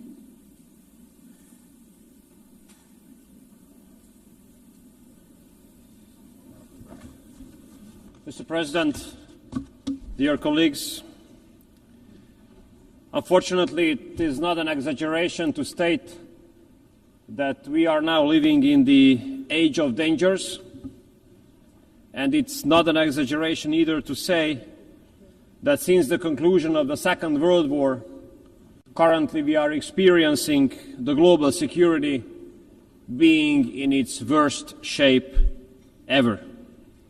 Wars, an increasing threat of terrorism, ethnic-based conflicts, spreading of extreme ideologies, and open reference to the use of nuclear weapons. This is the age of dangers, a period when the world has been faced with the risk of the outbreak of the Third World War. All these conflicts, unfortunately, are pointing to the same direction. The direction that the world will be divided into blocks again. And this would be a very dangerous phenomenon. We Hungarians know it from our historic experience. We have lost 40 years of our lives in an age which was characterized by a world divided into blocks. This is against our national interest. But what is in line with our national interest? It is connectivity. Connectivity meaning that mutual respect should return as a basis of the operation of the system of international cooperation. Such a system would bring mutual benefits to all of us. Hungary's strategy has been to become a meeting point between East and West. A meeting point where a cooperation of the Eastern and Western economies can take place. Maybe two examples here. A very successful German-Chinese cooperation on the field of electromobility in Hungary, or a successful Russian, German, French cooperation on the field of nuclear industry in Hungary, are proofs to what extent the world could take benefits out of a civilized East-to-West cooperation. If I want to summarize the approach of Hungary nowadays, how we address the major challenges of the world, I would do it in the following way. No war, no migration, no gender. Let me emphasize these 3 points. No war. Hungary stands up for peace. We are proud members of the pro-peace majority of this organization. And we do hope that this year's General Assembly will help us to find solutions to bring peace to parts of the world which are suffering from wars. And we do hope that this time, this hope of ours will not be transformed into an illusion at the end of this week. Hungary has been living for more than 3.5 years now in the neighborhood of the war in Ukraine. We have been confronted with the consequences of this war on a daily basis. A huge wave of refugees, 1.3 million. Imagine, we are a country of less than 10 million inhabitants. The war inflation, skyrocketing energy prices, skyrocketing food prices. We do have to make daily efforts in order to be able to stay out of this war, regardless all the efforts to drag us into this war and to provocate us into this war. It is the obligation and the duty of the Hungarian government to make sure that the security of the Hungarian people and Hungary itself is being guaranteed. Mr. President, since the outbreak of the war in Ukraine, Hungary has been standing up for ceasefire and peace talks. Unfortunately, we used to be under serious attacks, serious political attacks, accusations, and stigmatization for this position of ours. Very rude accusation by those who are now speaking about the importance of ceasefire and peace talks, by the same countries in Europe. And I have to tell you that if these countries, who used to stigmatize us for this position of ours, had not attacked us for this position, but had they argued in favor of ceasefire and peace talks from the very beginning, as we have been doing so, we could have saved lives of hundreds of thousands of people. And we could have avoided huge refugee waves. And we could have prevented a lot of destruction. But Europe, the European Union, has chosen a bad strategy, a failed strategy. Instead of isolating the war in Ukraine, this war has been globalized. The sanction packages the European Union has introduced have absolutely not fulfilled the expectations. They have caused more harms to the European economy than to the Russian one. And parallel to that, hundreds of billions of euros have been sent to Ukraine in the form of cash and weapons. Every day which goes on in this war brings forward the risk of escalation. All day spent in this war comes up with new casualties and destruction. And if we look at history, it's obvious that all wars end up around the negotiating table. There is no war which ends up in the battlefield. Therefore, may I express Hungary's respect towards President Trump and the efforts of President Trump. We do believe President Trump is the only hope to make peace in Ukraine. And we do hope that President Trump will not give up his efforts to make peace, regardless of the fact that many politicians in Europe rather undermine the efforts of President Trump than to support those. We Hungarians do have a very sad historic experience. This historic experience of ours says that in case there is a civilized East-to-West cooperation, the security situation of the world improves. But if there's a lack of civilized East-to-West cooperation, global security deteriorates. Therefore, we do hope that the high-level US-Russia contacts will be maintained. As long as high-level US-Russia contacts are on, we do have the hope that we can avoid the worst-case scenario. As long as the high-level US-Russia talks are on, we have a good hope to prevent escalation and to prevent the launch of World War III. So Hungary will continue to support all initiatives aiming at peace, and we will continue to support the peace efforts of President Trump, and we will continue to support the high-level US-Russia talks. And we make sure that Hungary is not going to be dragged into this war. We will stay out and protect the security of the Hungarian people. Second point, dear colleagues, no migration. Parallelly to the war in Ukraine, Europe has been faced with another tremendous security threat for the last 10 years, which is illegal migration. We Hungarians are in a special situation because of geography. We are at the European entrance of the busiest land route of migration to Europe. And we have a very sad experience here. We had been run over by 400,000 illegal migrants 10 years ago. Aggressive people marching through the country, rejecting any kind of cooperation with the local authorities, violating our border, occupying public areas, behaving in a way threatening the Hungarian people. What was our reaction? We have closed our border. We have built a fence, not a wall, but a fence. And we have put tremendous efforts in order to protect us from the illegal migrants. We have stopped 1 million illegal migrants at our southern border by building the fence there. We have spent multiple billions of dollars in order to be able to protect our border and our security. And guess what happens in Europe?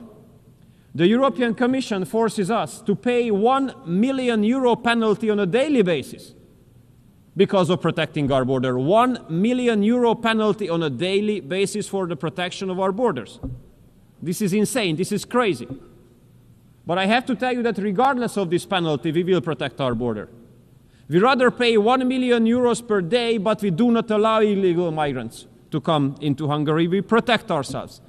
May I say, this is the best investment into our own security.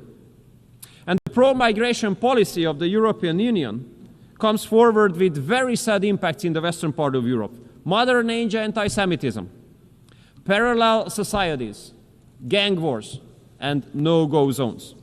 I want to make clear that regardless of all pressure from Brussels, Hungary will continue to protect the Hungarian people.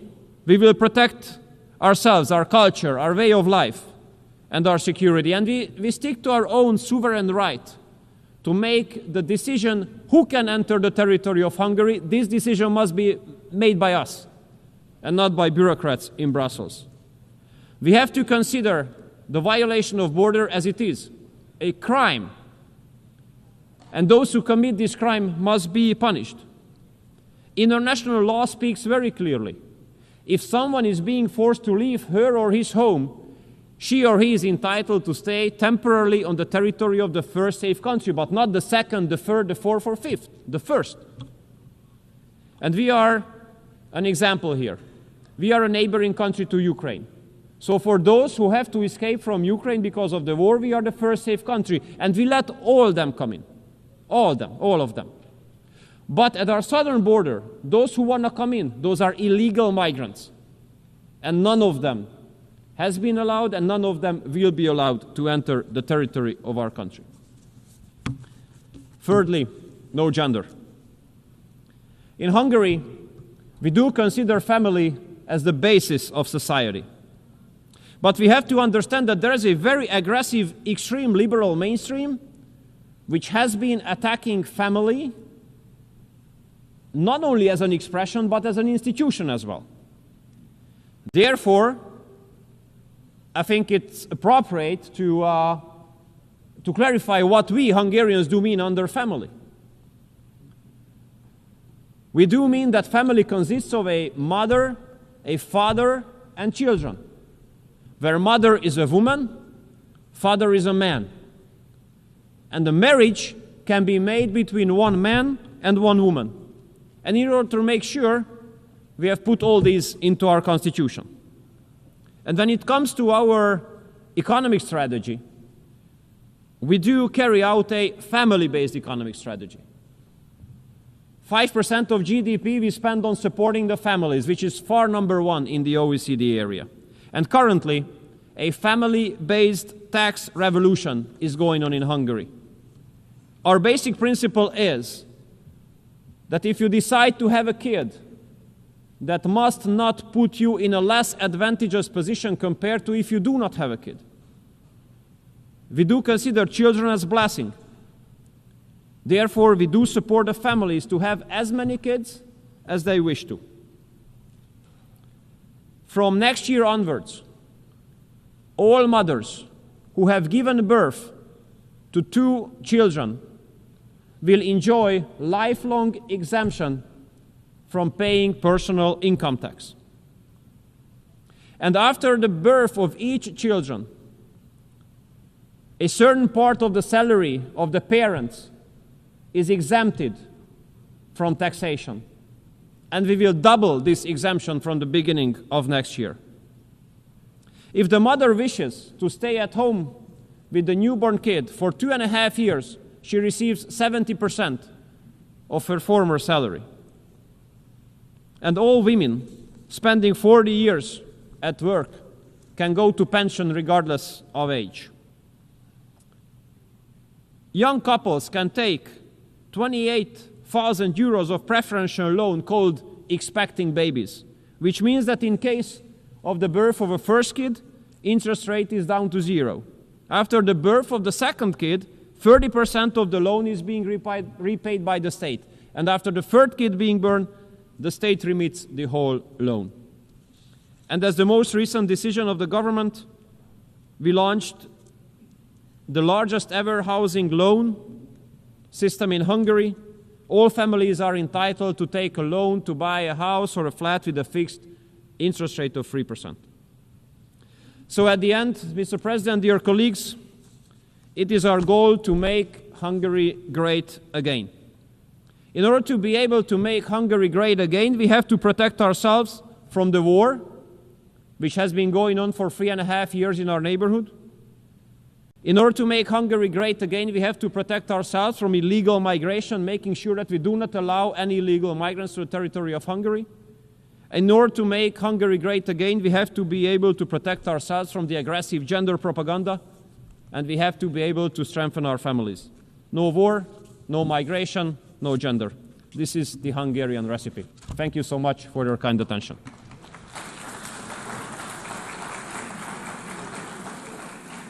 I thank the Minister of Foreign Affairs and Trade of Hungary.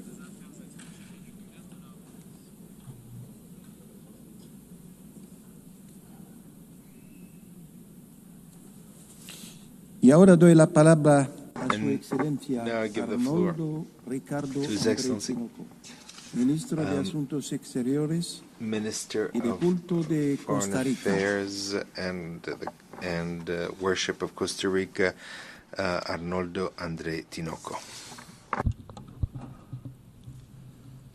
Señora Presidente, Madam Excelencias, President, Costa Rica la Excellencies, felicita por su Costa elección Rica al frente de la 80ª congratulates sesión de you la Asamblea General.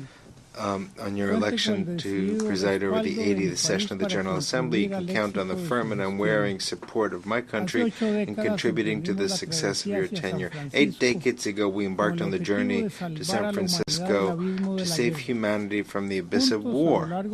Together, throughout this journey, we codified human rights and built an international system based on the rule of law. We established the foundations of our collective security system and generated global processes for environmental protection and the development of nations.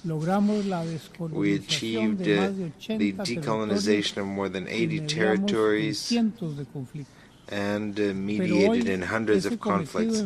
Today, however, the mission faces 3 significant global challenges: nuclear weapons, the triple planetary crisis, and the governance of artificial intelligence. In the same year that we founded this organization, humanity crossed a threshold when Hiroshima and Nagasaki were reduced to ruins in an instant by atomic bombs. Today, the risk of nuclear conflict is the highest it has been in decades.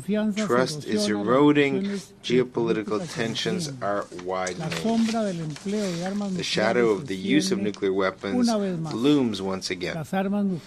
Nuclear weapons are once again being considered by their possessors as central to national security strategies and are wielded as tools of coercion.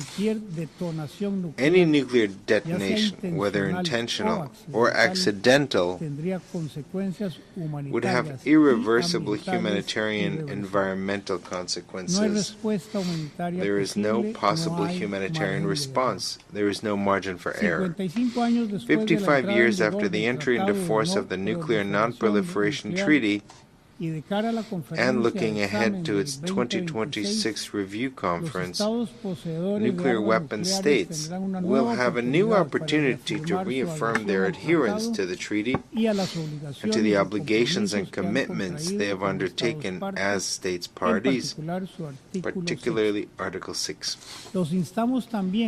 We also urge you to recognize that the Treaty on the Prohibition of Nuclear Weapons strengthens and complements the NPT, and it represents a decisive step toward fulfilling the very first resolution adopted by this Assembly and an essential element of the nuclear disarmament and non-proliferation regime. Costa Rica reaffirms that the only effective guarantee against the risks of nuclear weapons is their complete, verifiable, and irreversible elimination.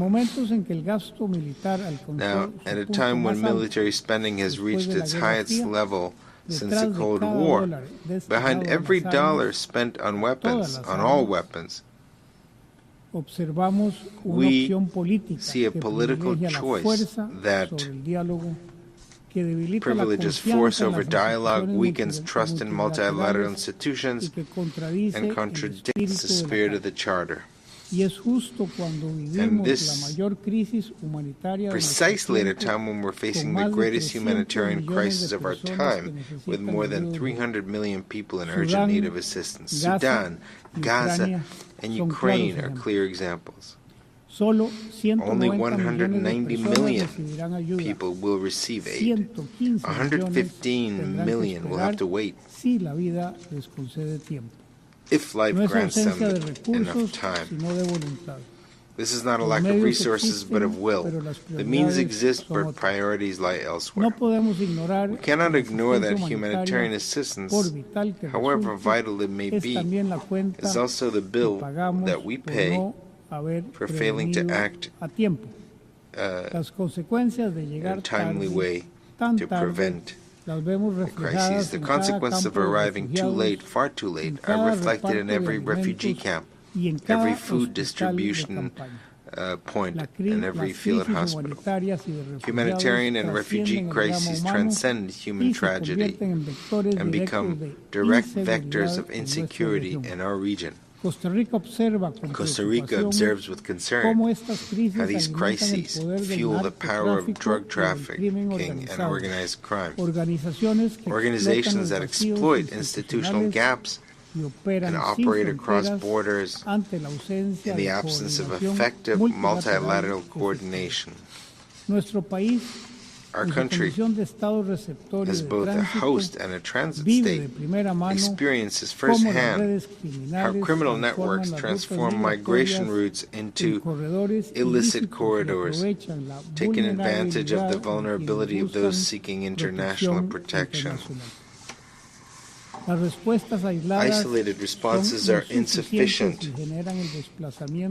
They simply shift these networks to territories with less capacity to respond, expanding transnational organized crime, human trafficking, and drug trafficking, while creating new epicenters and hotspots of criminal activity.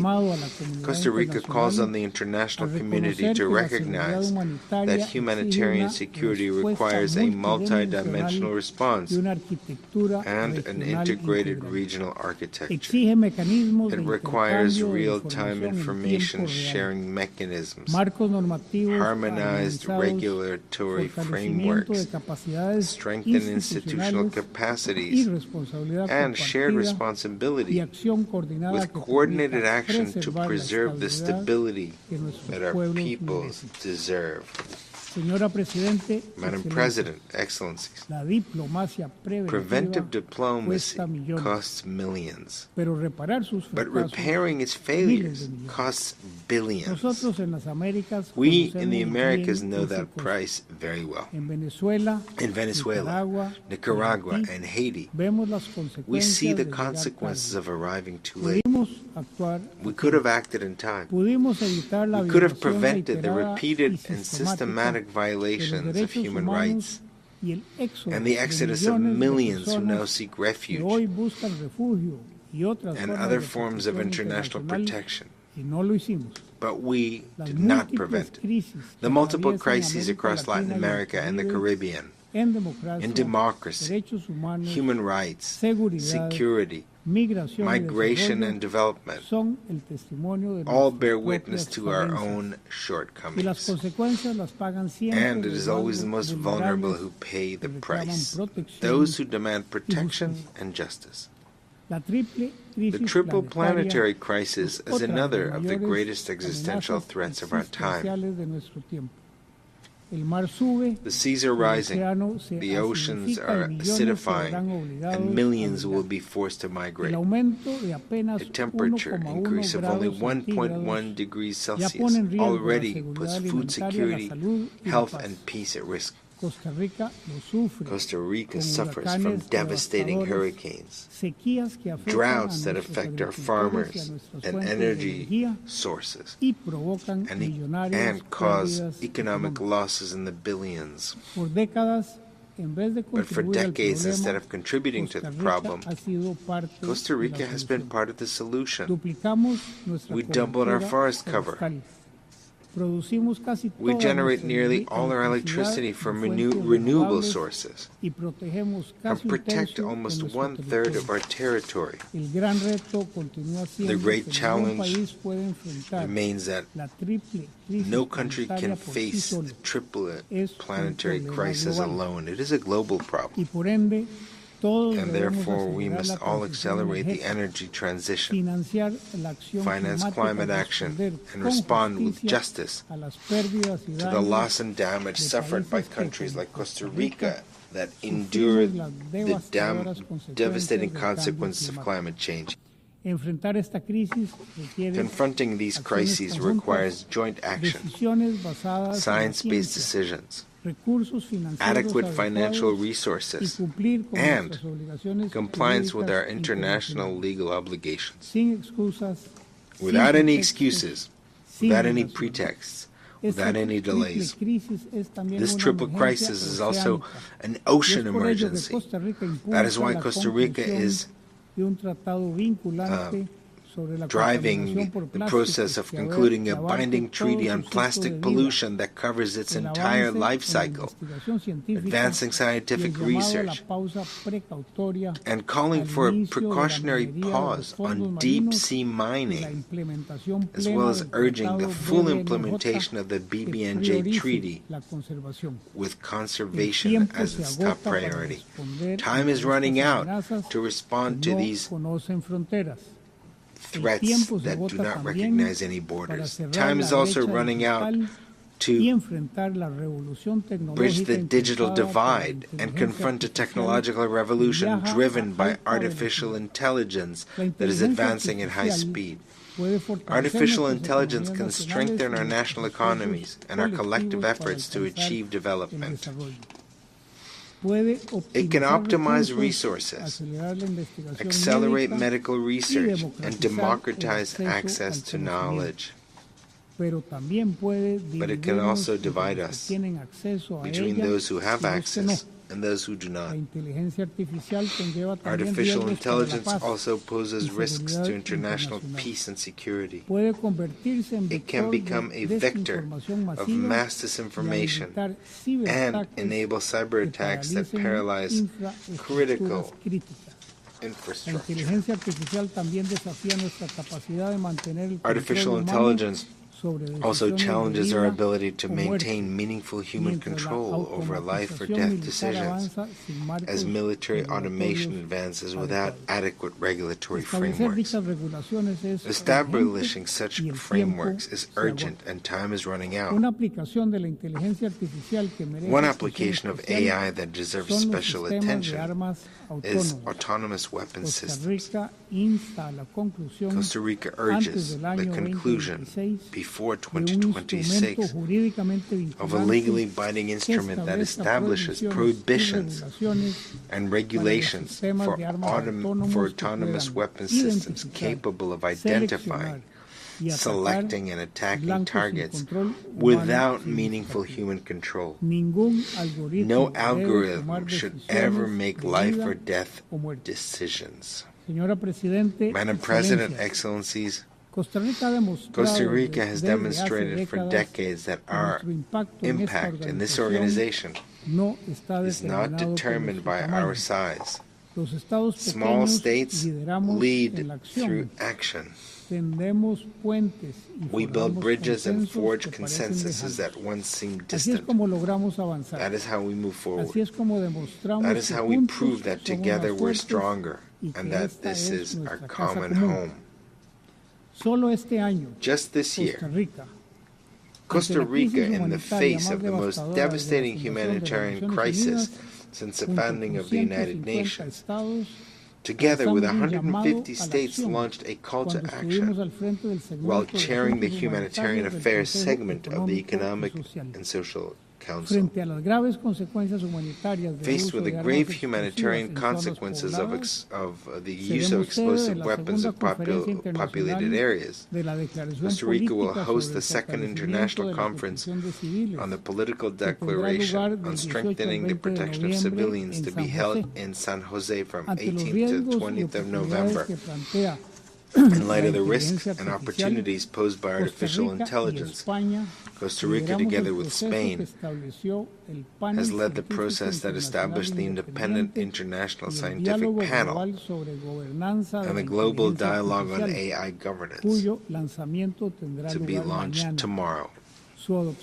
Its adoption by consensus is a milestone in itself. Faced with the urgency of protecting the environment and the ocean, Costa Rica co-organized with France UNOC 3, where we reached significant political and financial commitments for ocean governance and health. In confronting the persistent inequalities that limit the dignity and rights of women and girls, together with Cabo Verde, Costa Rica achieved the adoption by consensus of the political declaration marking the 30th anniversary of the Fourth World Conference on Women. And Costa Rica, with great responsibility and commitment, assumed the presidency of the 70th session of the Commission on the Status of Women. Madam President, Excellencies, the person who will hold the office of Secretary General as of January 2027 must have the leadership and vision required to face the three great global challenges. The vision that comes from experience and the courage that only years of service at the highest level can provide. What is required is authority that is born of integrity. It must be a person who embraces with wisdom and conviction the three pillars of this organization. Someone who forges consensus and inspires hope, even in the most difficult circumstances. Someone with the determination to renew and strengthen this organization. We are confident that we will find that person.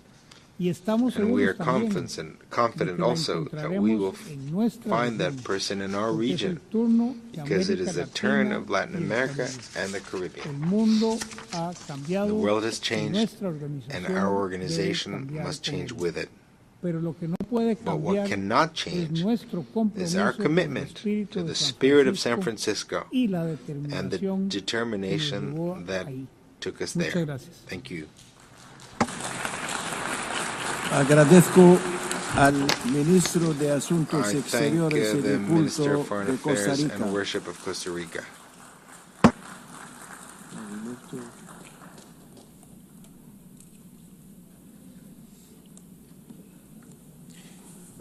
We have heard the last speaker in the general debate for this meeting. We will continue the general debate tomorrow at 9 a.m. in this hall. Right of reply. The exercise of the right of reply has been requested.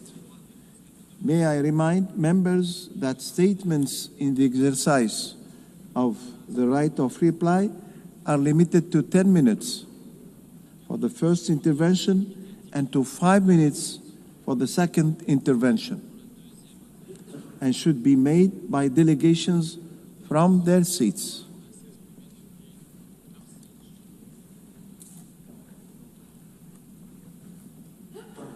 The next speaker, Islamic Republic of Iran.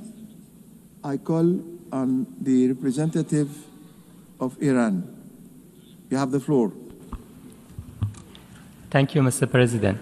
Mr. President, the Islamic Republic of Iran categorically rejects the baseless and unsubstantiated allegations made by the Prime Minister of Australia against Iran. We urge the Australian government to consider the well-documented historical reality that anti-Semitism is a phenomenon rooted in Western Europe, having manifested in various forms throughout different periods of history. In recent years, however, the concept of anti-Semitism has regrettably been weaponized to silence legitimate criticism and protest against occupation, apartheid, and the ongoing crimes being committed by the Israeli regime against Palestinian people. The Islamic Republic of Iran strongly condemns the heinous atrocities and continuing genocide in Gaza. It reminds those who support or remain silent in the face of these crimes of their moral and legal responsibility under international law. Iran views the Australian government's unfounded accusations and its undermining of long-standing diplomatic relations between the two countries as being in alignment with the Israeli regime's broader strategy of promoting Iranophobia. These actions are clearly aimed at diverting the attention of the international community, including this high-level session of the United Nations General Assembly, from the atrocities and humanitarian disaster in Gaza, while exacerbating instability in the region. I thank you, Mr. President.